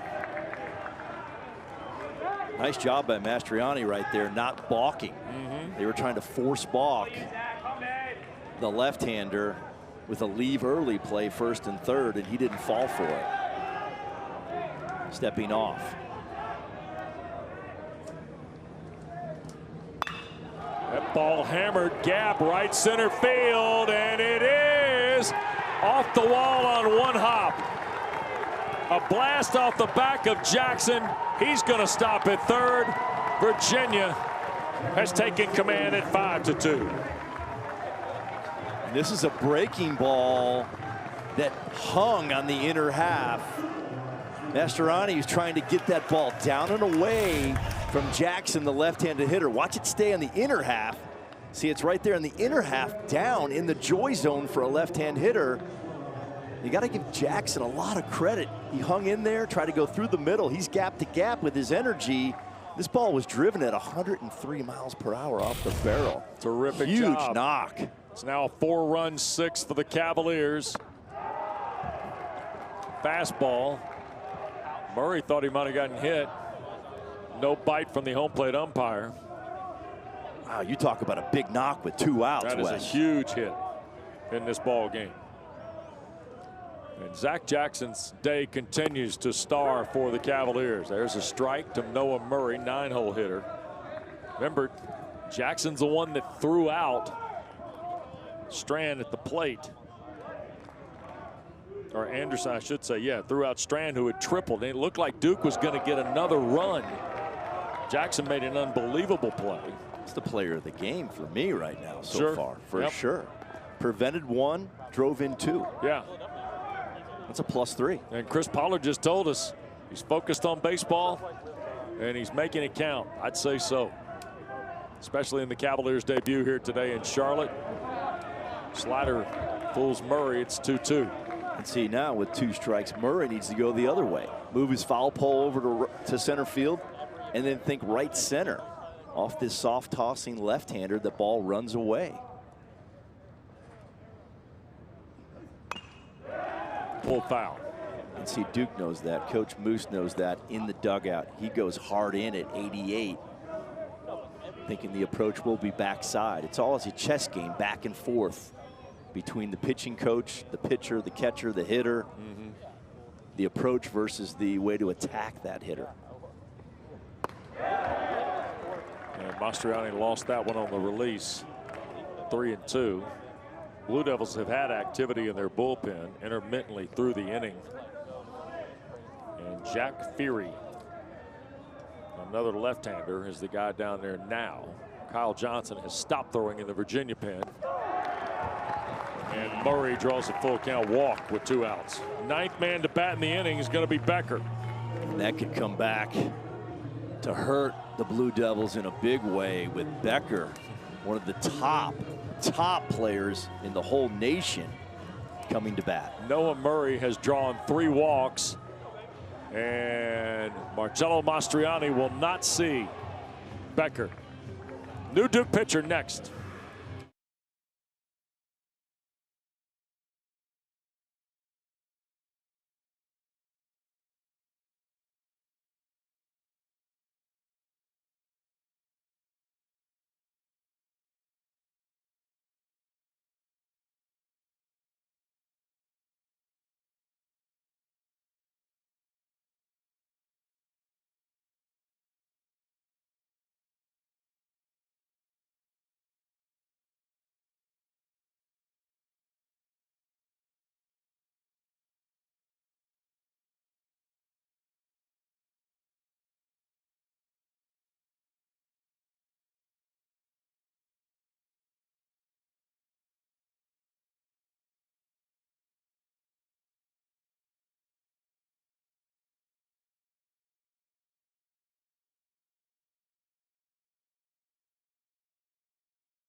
Well, Virginia scored 4 times here in the 6th, still 2 outs. Cavaliers now in front of the 16 seed Duke by a count of 5-2. Ninth guy to bat in the order will be Eric Becker, but the heroics of Zach Jackson should not go unnoticed today, Bobby. Yeah. Hand cannon. Big 2-out double play. And then a 2-out, 2-strike RBI triple by Jackson. Just showing off his tools that he has in his bag right there for sure. Awesome athleticism and plays so far in this game. He originally started as a football player at Duke, and then of course played for Chris Pollard there. He's from Holy Innocents Episcopal School in the Metro Atlanta area, and he has been a spark here today. He had the 2-run triple. Murray drew the walk, so they're at the corners. And here is young Mr. Theory, who's from Charlotte Catholic. So he's pitching in his hometown here in the ACC Baseball Championship, and there's a strike at 1-1. And another left-handed specialist.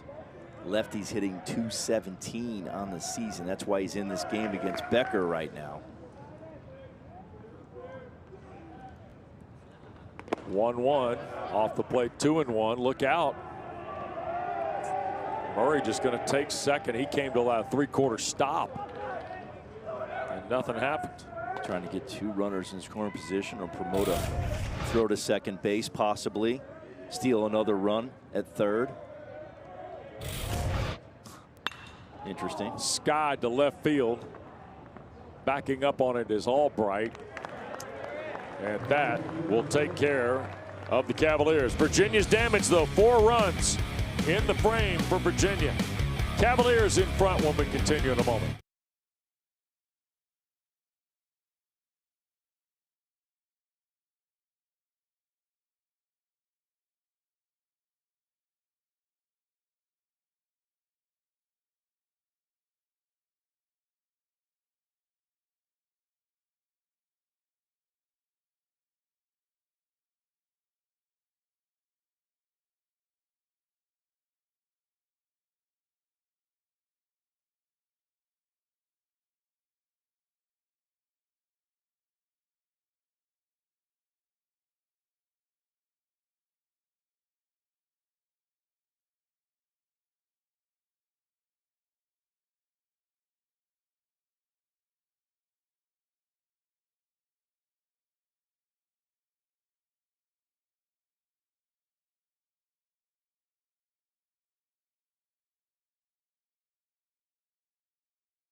Easy 2-out plays. This is the tandem relay.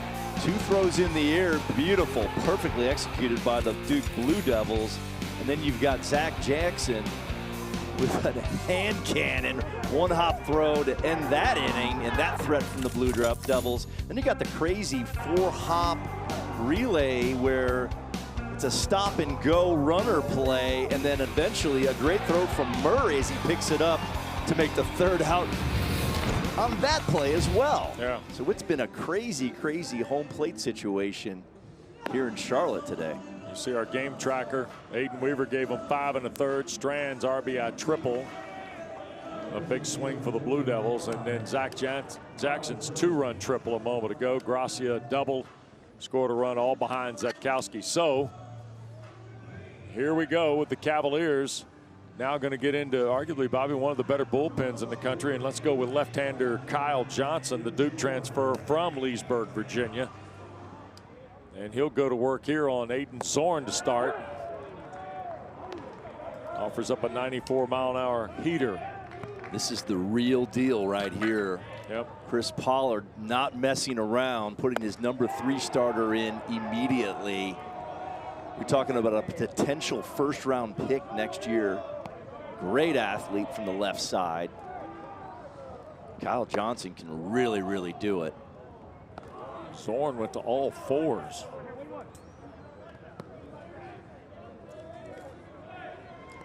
I like this move if I'm a Wahoo fan. Fouled out of play. Kyle Johnson also pretty handy with the bat. He's got 7 home runs and 14 RBIs in league play. 27 games in conference play of the 30, and down on strikes is Zorn. Yeah, it's real deal stuff right here. Off-speed stuff works. Good breaking ball up to 96, sometimes touching 97. That's a cutter. 87 in, well executed. Quagliano now.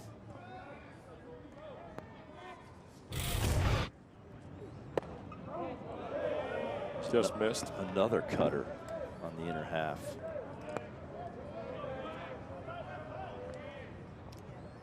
Colton 261. Swing and a miss there. Ball and a strike. Wes, you think about Kyle Johnson and AJ Gracia immediately transferring to UVA. Some pretty good pickups. You're talking about 2 potential first-round picks. Absolutely. It's interesting. And again, we talked about this yesterday, the landscape just of kind of what all this is in today's world. It moves fast. Yes, it does. It moves really fast. Yes. Ball sharply hit on the ground to Tiroli. There's 2 away in the Duke 7th. And that's 96. With a lot of movement arm side. Very difficult pitch to get on top, get underneath and beneath with that kind of sink at 96.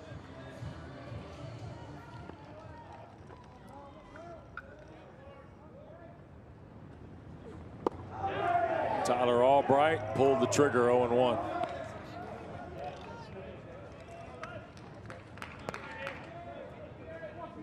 Got a hit today. Over 200 career games for the Blue Devils.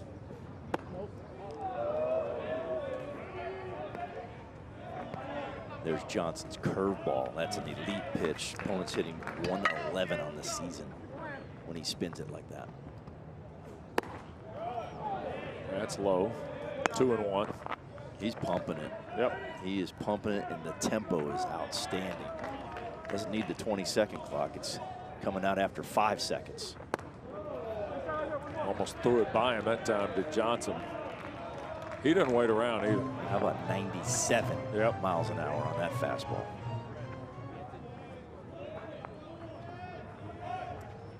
Two down in the 7th, 3-1 to Albright. That is fuzz on the inner half right there. I can't decide if you like guys that just throw hard or if the guy that makes it wiggle. I don't know which one you. I don't know which one you like better. I don't discriminate. I just like guys that throw strikes. And the 3-2 is issued a free pass. And that's what I do not like. Yeah, walks. I know that. 2-out walk. I I'll do just know tell you that right yeah. now. 2-out walks, not good. The old coach comes out up here. Yep. Doesn't win any beauty contests. First Virginia walk of the day is a 2-out walk. And here's the rookie from Texas, Perez, who hit 222. He had a hit yesterday. Stanford and Miami are next. That'll be a good one.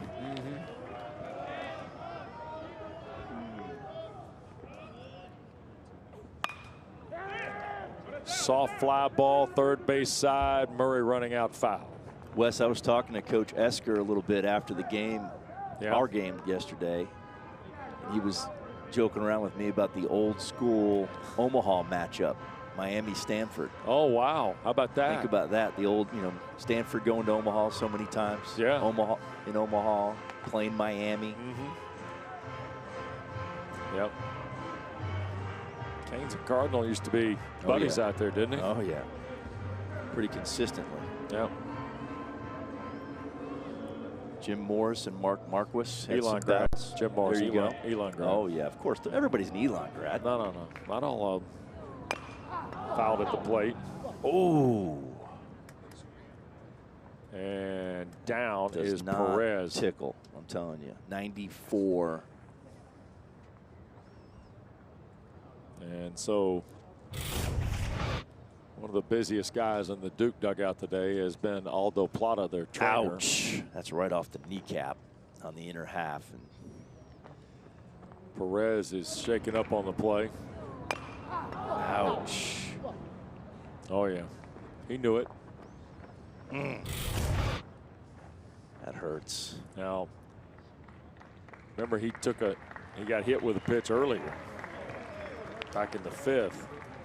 And what you have to understand is the ball comes in at 94. When it ricochets off the metal, it increases velocity. Yeah. It's probably close to 100 off his knee. So Perez, I think, is going to be lifted. No, he's staying in, just spraying, kind of resetting here, huh? Yes. That's some toughness. Yeah, it is. And he tells Aldo Plata, I'm good. He's done a nice job filling in here. That's, I mean, you lose somebody like Marsh. Bobby Marsh was.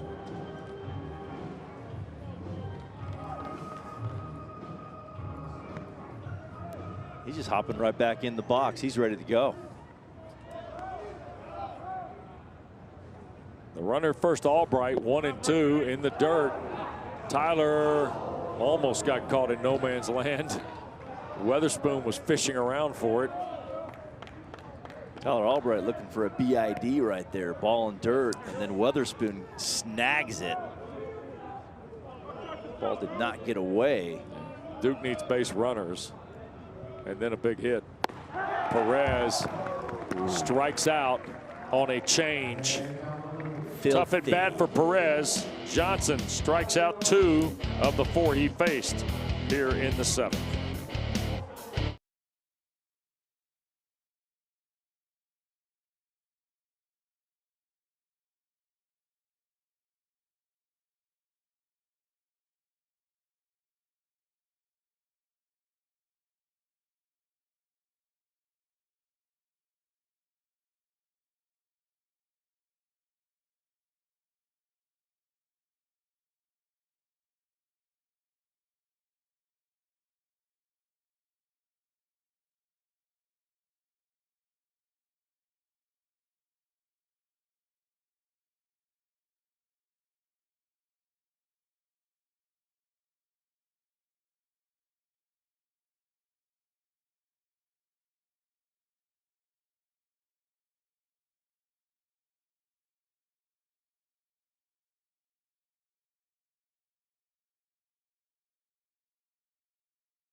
The real fun just getting started. Run straight for the breakaway. The celebration is on.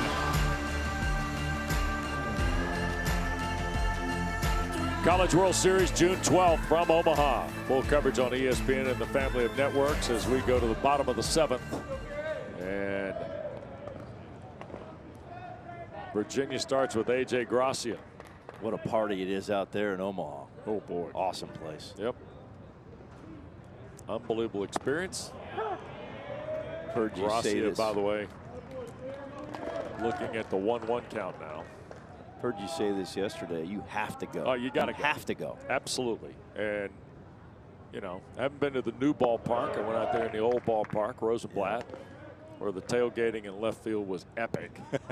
100%. I mean, epic. Epic. Like, of all the sporting events you've ever been Yes. to, left field in Omaha at the Rosenblatt, amazing tailgate. No doubt. Everybody's a friend in the tailgate lot in left field at Rosenblatt. I don't know if you're having more fun outside the stadium or inside the stadium. Well, the neighborhood around the ballpark. Now, that being said about old school Omaha. Yes. New school Omaha, downtown around the market with the ballpark and everything else. And against the shift, look at Gracia just kind of serve one to the left side. Nice job off the end of the bat. Yeah, this field of 64 on Monday, that breakdown right there is going to be amazing.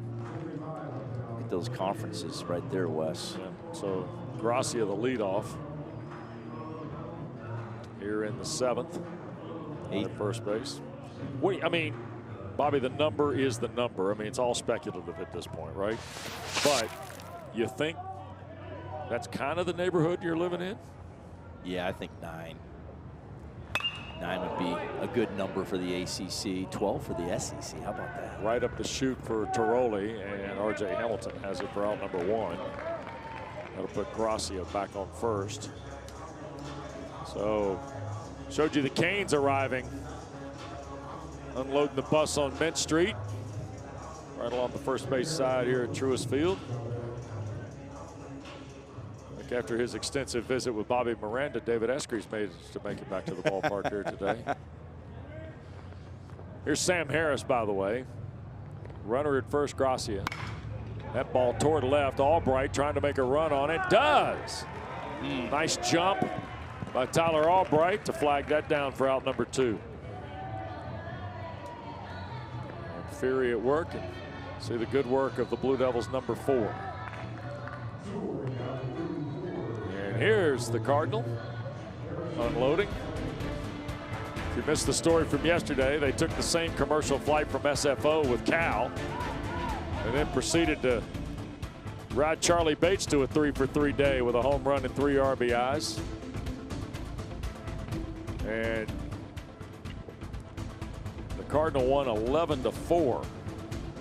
Teddy Tokheim and the boys coming in the house. If you haven't seen him play, freshman can really swing the bat. Looking forward to seeing Stanford here today. They played Miami April 17, 18, and 19. They lost 2 of the 3. They lost the first game 6-3, the second game 4-3, and then won the getaway game at the Sunken Diamond by a 14-6 count.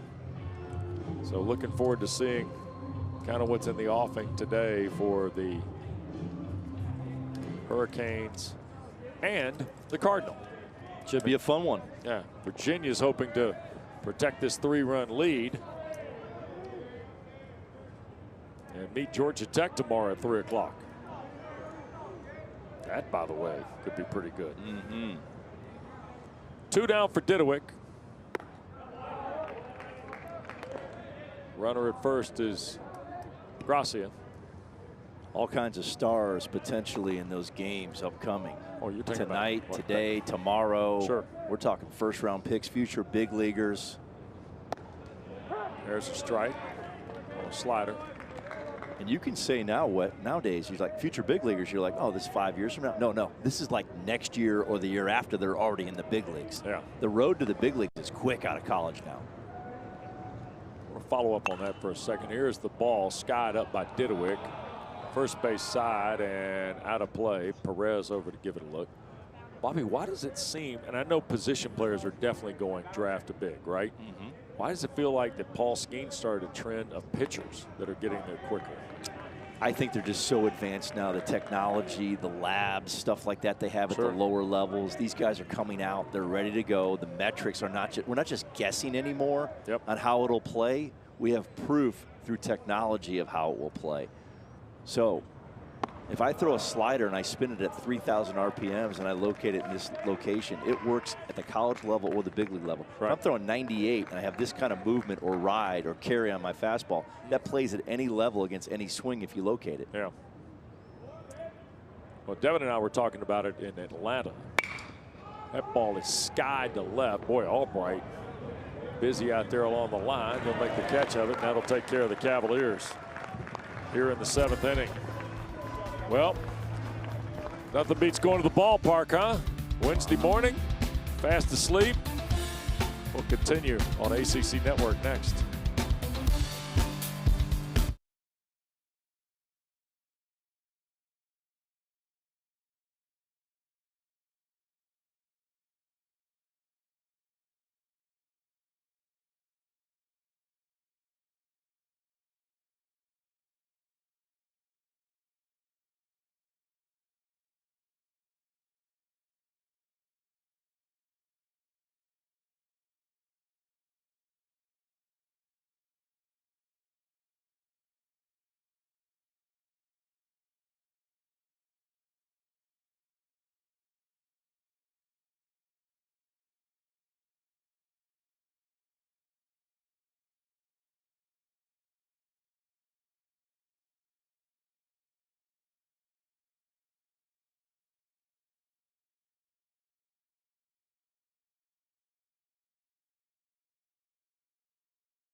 ACC Baseball Championship.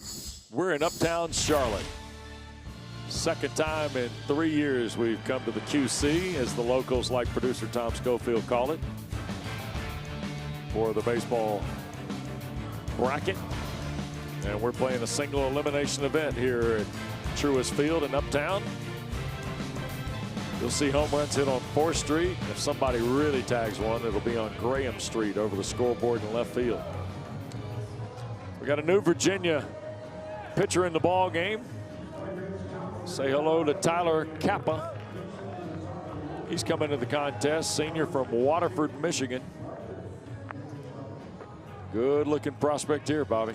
I'll tell you what, Chris Pollard is not messing around. Brings in his number 3 starter in Kyle Johnson, and now he goes to his closer, stopper, Kappa. I mean, this guy has an elite fastball.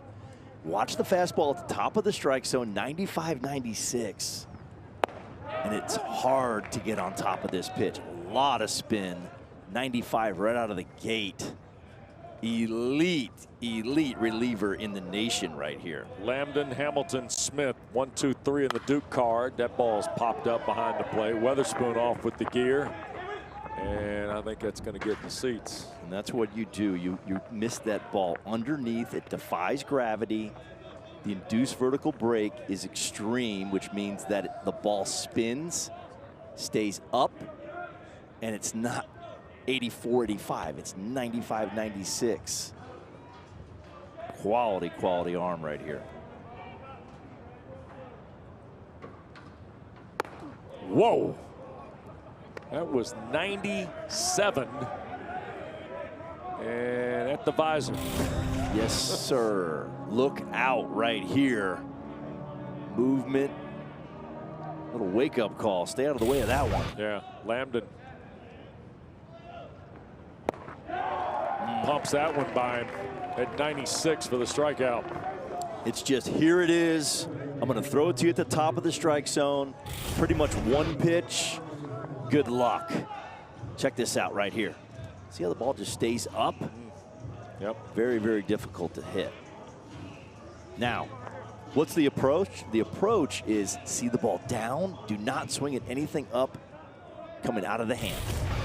Transfer from Eastern Michigan. Going to work here now on R.J. Hamilton, who has 2 doubles in 3 trips.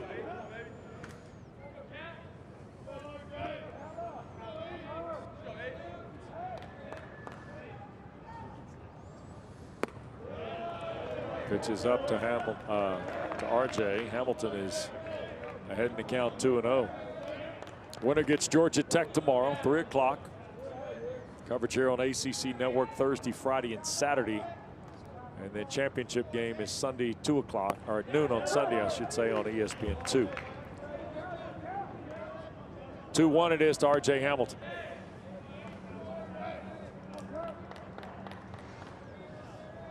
Kappa doesn't wait around either, Bobby. Your kind of guy. Oh, yeah. Pop the mid for a strike. He's just pumping it. Yep. Get it, throw it, good luck. That's his philosophy. Here's the 2-2. It's full now. It's almost like Bull Durham. You hit the ball, you catch the ball. Easy game. It's an easy game. Full count to Hamilton. It's been a straight diet of fastballs here for the Blue Devils. And a walk there. That's not what you're looking for right there. 1 out walk from Kappa to Hamilton. And he's a strike thrower, Wes. 3 walks per 9. That's at the standard with that great fastball.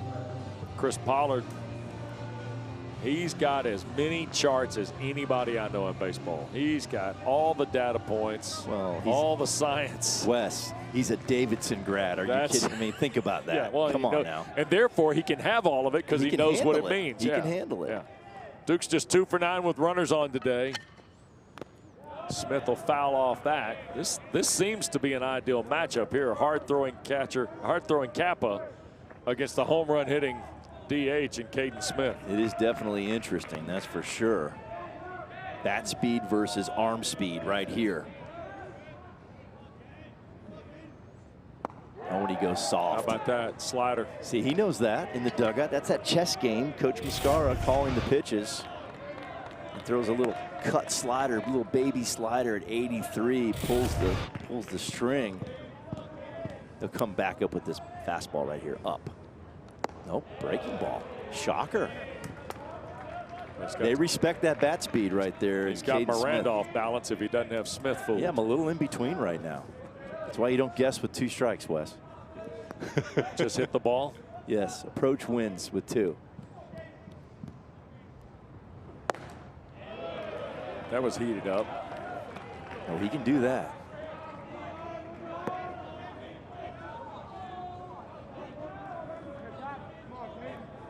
Thinking through the middle. They shift around to the third base side here on Smith. Do the Cavaliers. 2-2. Got him. Up top with a fastball. Goes back to his favorite pitch. 95 heater up. That's the one you want to stay away from. Very, very difficult pitch to hit. Look at that. Impossible up there. And the Who's are pumped up with their dude on the mound. Yep.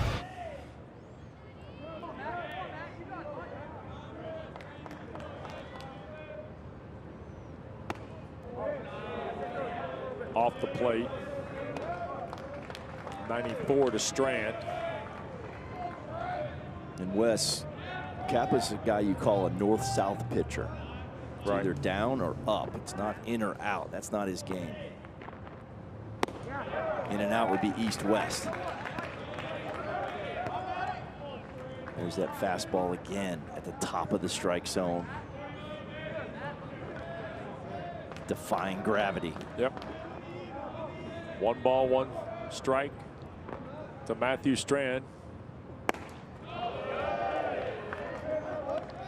Strand, 14 home runs on the year. 1 RBI today to give him 45. How about righties hitting only 134 on the season versus Kappa with a 194 slug, under 200 slug. Up top, 3-1. You don't see that a lot, where the slug is under 200 points. Yeah.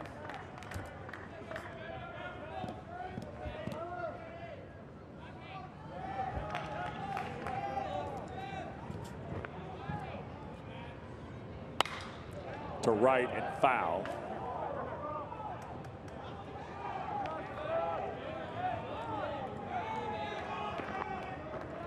Duke needs to make a push right now. It's one of their dudes up here, their RBI leader in Strand. Running out of time. 3 balls, 2 strikes now. Ball 4. 2 walks. That's a shocker. That's only 12 walks on the entire season and 2 today. Yep. 2 walks, 2 Ks it is for Kappa. And Anderson will get a chance here. Chris Pollard's over there thinking, you know what? Now I got a guy at the plate who can tie the game. They're going to talk He's only it got over. 6 home runs, but still, you got the batter at the plate who could tie the game if he catches one. Good young player right here in Anderson. So out to talk to Kappa is Brady Kirkpatrick.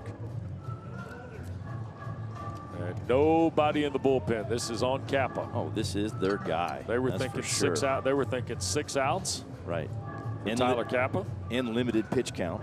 Those 2 walks are getting that pitch count up, because what happens if they win this game, you won't be able to use him tomorrow if he throws too many pitches today. Yeah, and Duke, unlike yesterday, where the Blue Devils were just unbelievable with runners in scoring position. They were 10 for 21 yesterday, just 1 for 5 today.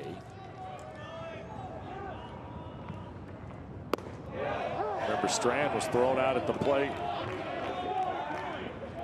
after the triple. That scored Hamilton. That's the only hit with runners in scoring position today.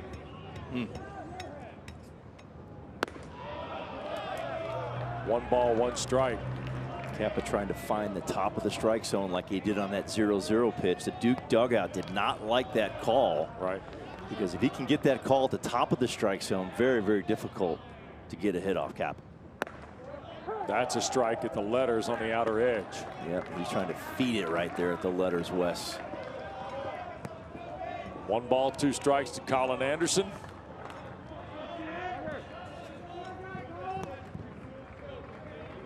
Tyler Kappa ready to roll.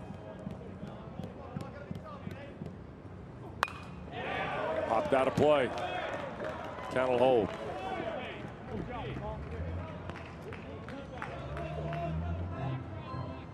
Have to stay hard here. Yep. If you're going to lose in this situation, you want to lose with your best pitch.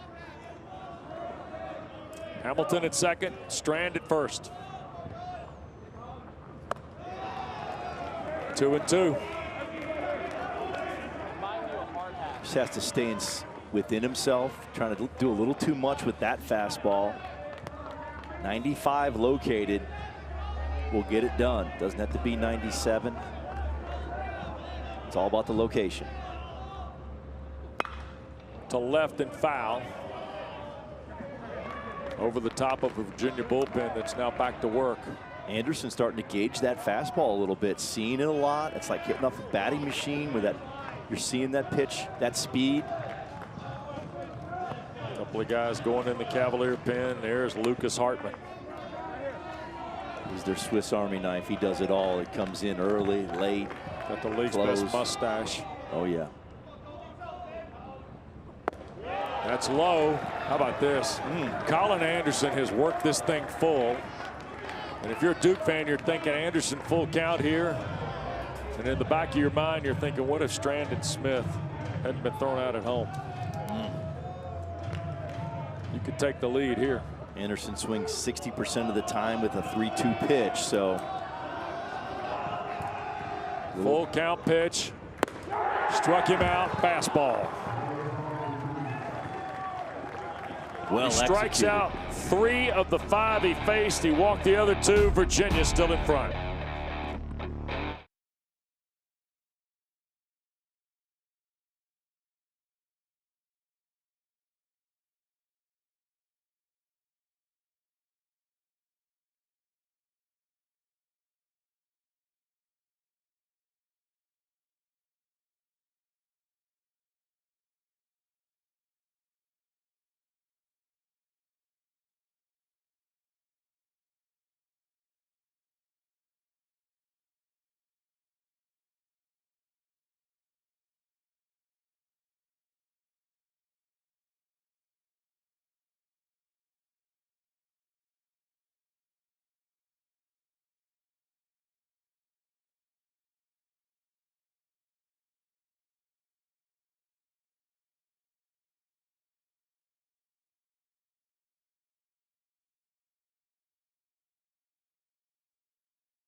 the highlights from this baseball game.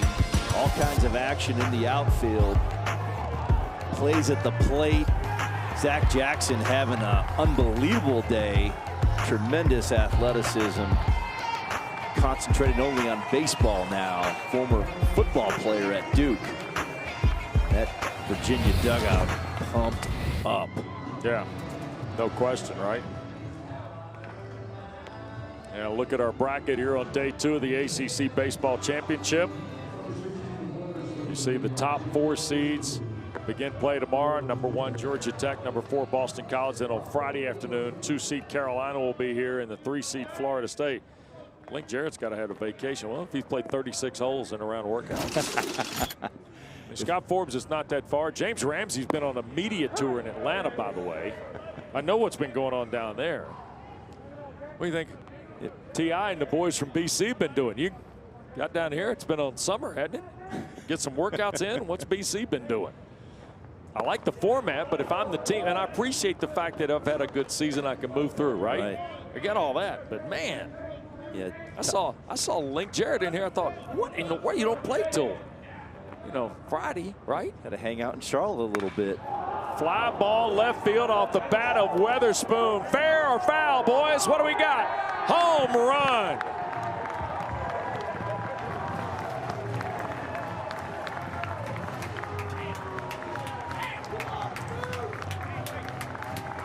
.397 feet right down the line. Weatherspoon turns on it. This is a very, very important tack-on run. Look at this. It's a breaking ball at the belt. He knew it. See Just where a that matter lands. of being fair or foul. Oh, it hit over the top of the pavilion. And that is a huge, huge tack-on run right there for the Hoos. Now up 6-2 here in the bottom of the 8th. Here, one of those outfield gates. Didn't think that got to the mound before you got to Graham Street. Hit it good, though. Hit it high. Didn't interfere with traffic today. No, not like Ty Head did. Ty Head of NC State. Police report on that home run. There was a problem in the streets. Cars hitting brakes. 6-2 Cavaliers, and Parata drills it. Nicely done, by the way, by Anderson playing on the outfield grass. Play off the dirt here at the college level, not in the big leagues. Get some extra play there, some extra room, some extra range. It really helps in the college game. Yep, 1 out, 1 in for Virginia, and here's Zach Jackson. Zach Jackson, player of the game for me. Yeah, he's been terrific here today. And to Chris Pollard's point with us earlier, nice growth point for this young guy. Absolutely. It's all in there for sure. Yep. 2 sports different than playing 2 ways. Concentrating on baseball. He's had a nice run here now with the Cavaliers. Soft curve. Missed away. It's 2-0 to Zach Jackson. Start time for Miami and Stanford is right around 1 o'clock here today at Truist Field if things stay according to plan. So Cardinal and Canes would be next, and then we get into the night session. Mike Farron and Devin Travis will be here for you as part of our coverage. And then tomorrow, Gabby Sanchez arrives on the scene. Oh, Gabby, Speaking of the Canes. Another hurricane in the house. Yep. Gabby will be here. Taylor McGregor. T-Mac in the house. Yep. And there's a walk to Jackson.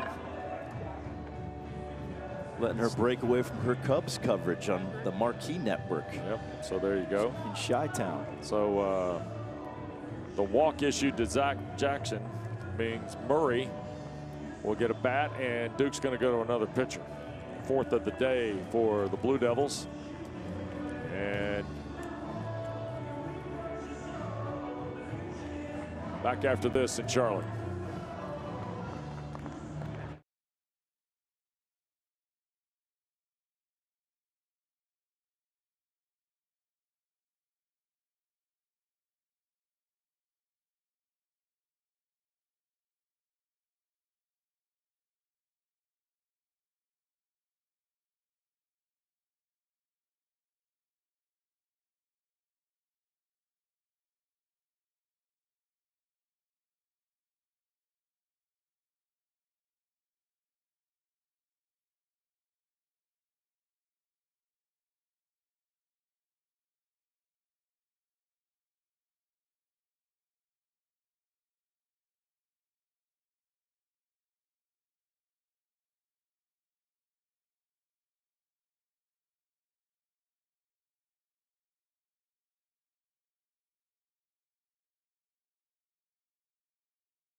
Well, Jake Weatherspoon here in the 8th.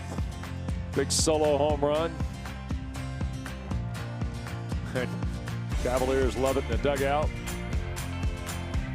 And Virginia has extended the lead here in Charlotte in our second round coverage of the ACC Baseball Championship. 6-2 Cavaliers, the 8th seed in front, 4 runs in the 6th is going to end up being the difference in this.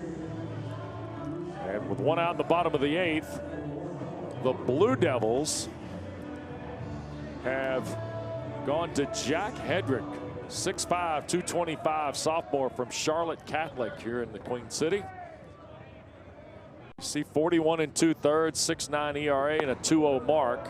You got a lot of stuff here, Bobby. Yeah, his fastball dances all over the place. I saw him at Georgia Tech a few weeks ago. A lot of movement, cut and run and ride. I mean, it's a 93, but it plays up.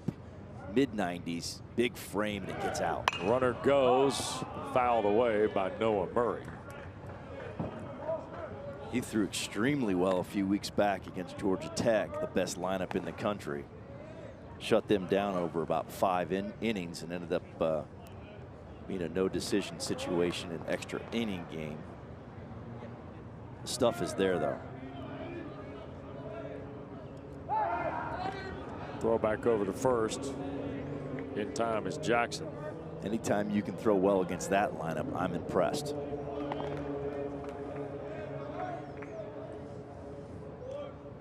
(6-2) game here in the 8th. And another throw, got him. How about Hedrick's move? This is a A++ pickoff move by Hedrick. Yeah, this is a pre-designed play. Watch the glove drop, then he throws. So what's happening is they're baiting the runner, seeing when he takes that step, and then they're throwing. They know he's trying to run, takes the step, they wait until the glove drop by the catcher, and then throw the ball to first base. It's a timing play. The catcher's the key on this. His eyes are on the runner. See what he's doing with his feet. Chris Pollard sees Noah Jackson get picked. So 2 down now for Murray and a 1-2 count. That is fisted foul in a way.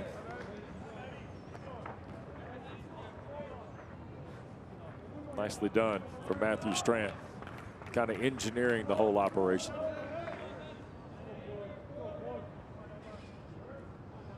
Strand now, you see him set up kind of outside, and Hedrick hit the mid against Murray on the 1-2. Roman DiGiacomo is in the bullpen for the Blue Devils if things were to go awry here with Hedrick. But he looks pretty crisp, to be honest with you. 93 on the fastball. I really like this kid. He's in the strike zone. It's very hard to hit. The ball dances all over the place.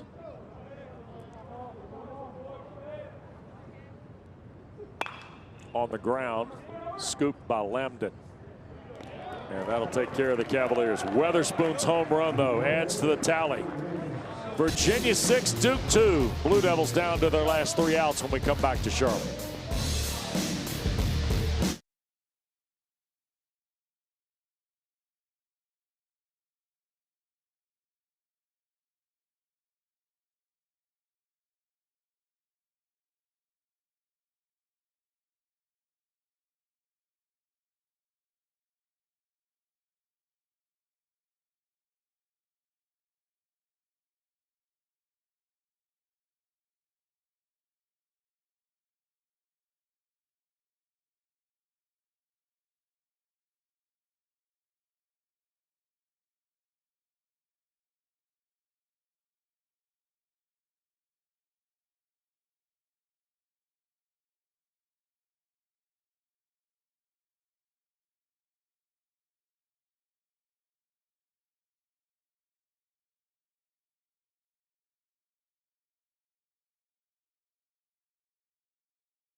Welcome to Squeeze Play. All the highlights, all the big moments. got a chance to have some big-time fireworks. 6 to 8 games on a screen at one time. You're going to be locked in for that. The season on the line. Hashtag squeeze play. Send us some tweets. Maybe we'll put you on the so swell. The storybook season will continue. Squeeze play all next weekend. First round of the NCAA baseball regionals. Chris Budden, Matt Schick, Mike Rooney, Chris Perk. Cast of thousands. Plus your hashtag questions with the group on the big board in Bristol. Rune's getting fired up right now. Is he? Talk to him? Oh, yeah. I don't know. I haven't talked. I'm going to shoot him a text, but how about some tie colors? Can we get some early tie colors from Rooney? He is fired up and ready to go. We go to the 9th. Blue Devils need 4 to tie, 5 to grab the lead, and here is Aiden Zorn to lead things off. From transfer from Dayton, from Aliquippa, Pennsylvania. First pitch, pounced it right by the third baseman Murray. Leadoff single for Zorn and the Blue Devils here in the 9th. Good piece of hitting right there. After yesterday's win, Duke 26-30 on the year. They'll have to win this to go to the NCAA tournament. Just 10-20 in the ACC. They were 2-7 in their last 9 in the regular season conference play, after winning just 5 of their first 12. And we talked about this yesterday. This Blue Devil team that Corey Muscara played, I mean, it felt like every game, Bobby, was in the 7th and 8th inning and 1-run difference. Yes. It wasn't, but it felt like it. And right now you're looking for base runners so you can get to at least a tie ball game and send it into the bottom of the 9th. Whoa. Fastball that Quagliano took a cut on. Got to see this ball down off Kappa. Right, fastball up there is not going to be hit solidly. Served on the ground. This is Murray to second for 1. They'll make the throw to first. Safe. Quagliano on the fielder's choice. Slowly hit, slow developing right there. Zorn knocked down 5-4. Quagliano aboard and Albright to bat. Good job just getting 1.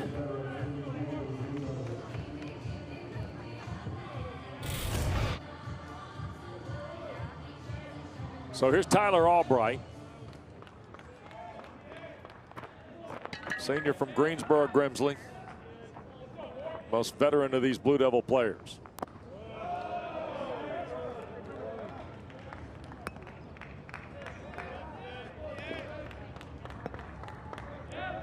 Yesterday was career game 202 for Albright. 100, and today, if you count, 168 starts. And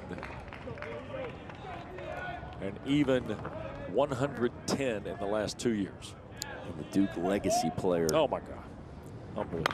That ball fouled at the plate. 2 balls and a strike to Albright.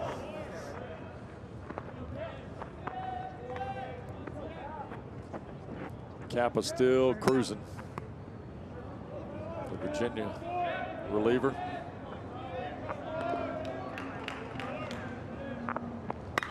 That ball, high fly ball, drifting left center field, going back, and Tyler Albright's hit a 2-run homer.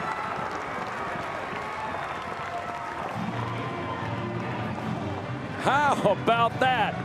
4th home run of the year, 18th of his career. And if that's his last AB as a college baseball player, that's a hell of a run. You'll remember that one the rest of your life, that's for sure. They come back and win this game, especially. It's a 93-mile-an-hour fastball. It's up in the zone. Kappa's velo's been down a little bit from 95, 96.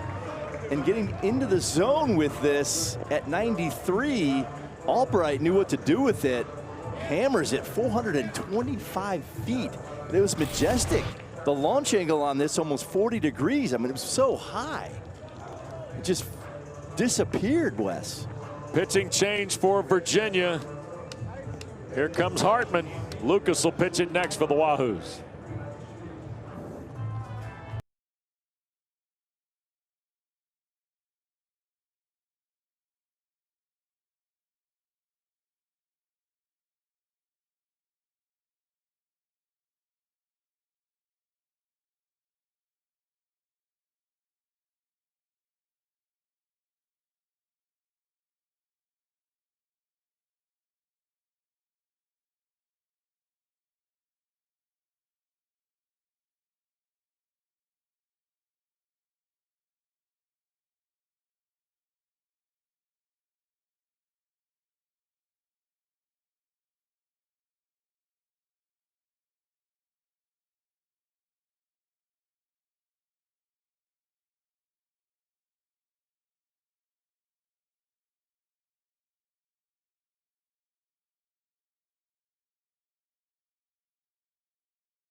Well, how about this? Duke trailed 6-2 going to the ninth. Remember now they had a leadoff single from Zorn. He got knocked down double play ball off the bat of Quagliano. And now Tyler Albright, the most veteran of the Blue Devil players, has cashed out a 2-run homer to give Perez a chance in a 6-4 ball game, and the freshman from Texas against Lucas Hartman. Now out of the Virginia bullpen. 60 innings, yes. Bobby. I mean, this guy's a worker. Yeah. Chris Pollard calls him the MVP of his pitching staff, the Swiss Army knife. And a line shot. First pitch swinging by Perez is out number 2. That's what you want right there. Throw strikes, get an out. 1 pitch out. His makeup is off the charts. I should know he's a former Western Carolina Catamount. Oh boy. Oh no. Oh boy. But this kid right here is tough as nails, really competes in the strike zone. No shocker that Chris Pollard goes to him to try to finish this game off. So Hartman 1 pitch, 1 out. And here's Lambden, who takes a strike.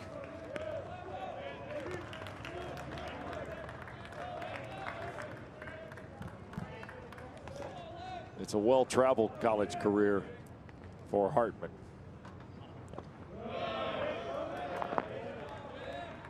It features Florida Gulf Coast, Western Carolina, Western Kentucky, among other stops. The transfer portal definitely is something that has served him well.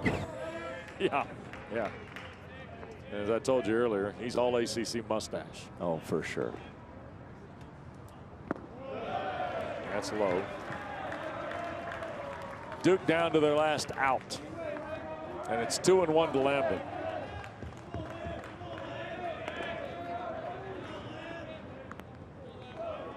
Cavaliers would face Georgia Tech tomorrow at 3 o'clock here in Charlotte.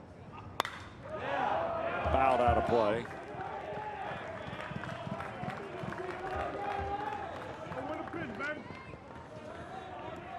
Lucas charges it in there, strike thrower.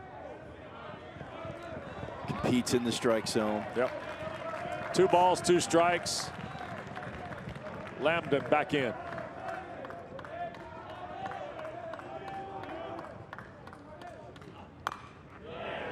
Stays alive. Flipped it foul into the Virginia dugout. He's got a nice breaking ball. Array of pitches, cutter change, fastball. 33 appearances on the season. Yeah, I mean 60 innings is yes, crazy. as a reliever. Yeah.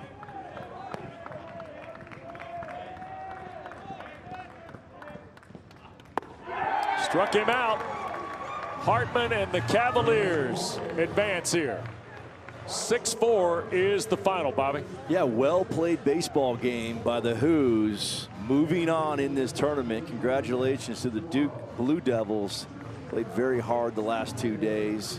Corey Muscara will have that program up and running strong very, very soon. Yeah. It's going to be a great matchup with Virginia and Georgia Tech, I believe. That is tomorrow. correct. That's going to be a wild matchup tomorrow, and looking forward to this game upcoming. You bet. We'll be back at 1 o'clock. Miami and Stanford up next on our card here in the day 2 of the ACC Baseball Championship. You see Virginia Tech, Notre Dame at 5 o'clock scheduled. Wake and Pick close the show tonight from the Queen City. Henry Zitkowski gets his 8th win of the year. Boy, Zach Jackson, what a defensive play. And then Jackson delivered on a 2-run triple that salted this one away for the Cavaliers. They'll meet the Jackets tomorrow. We'll see you at 1 o'clock with the Canes and Cardinals. For Bobby Miranda, our producer Tom Schofield, our director Steve Turnberger, Wes Durham from Charlotte.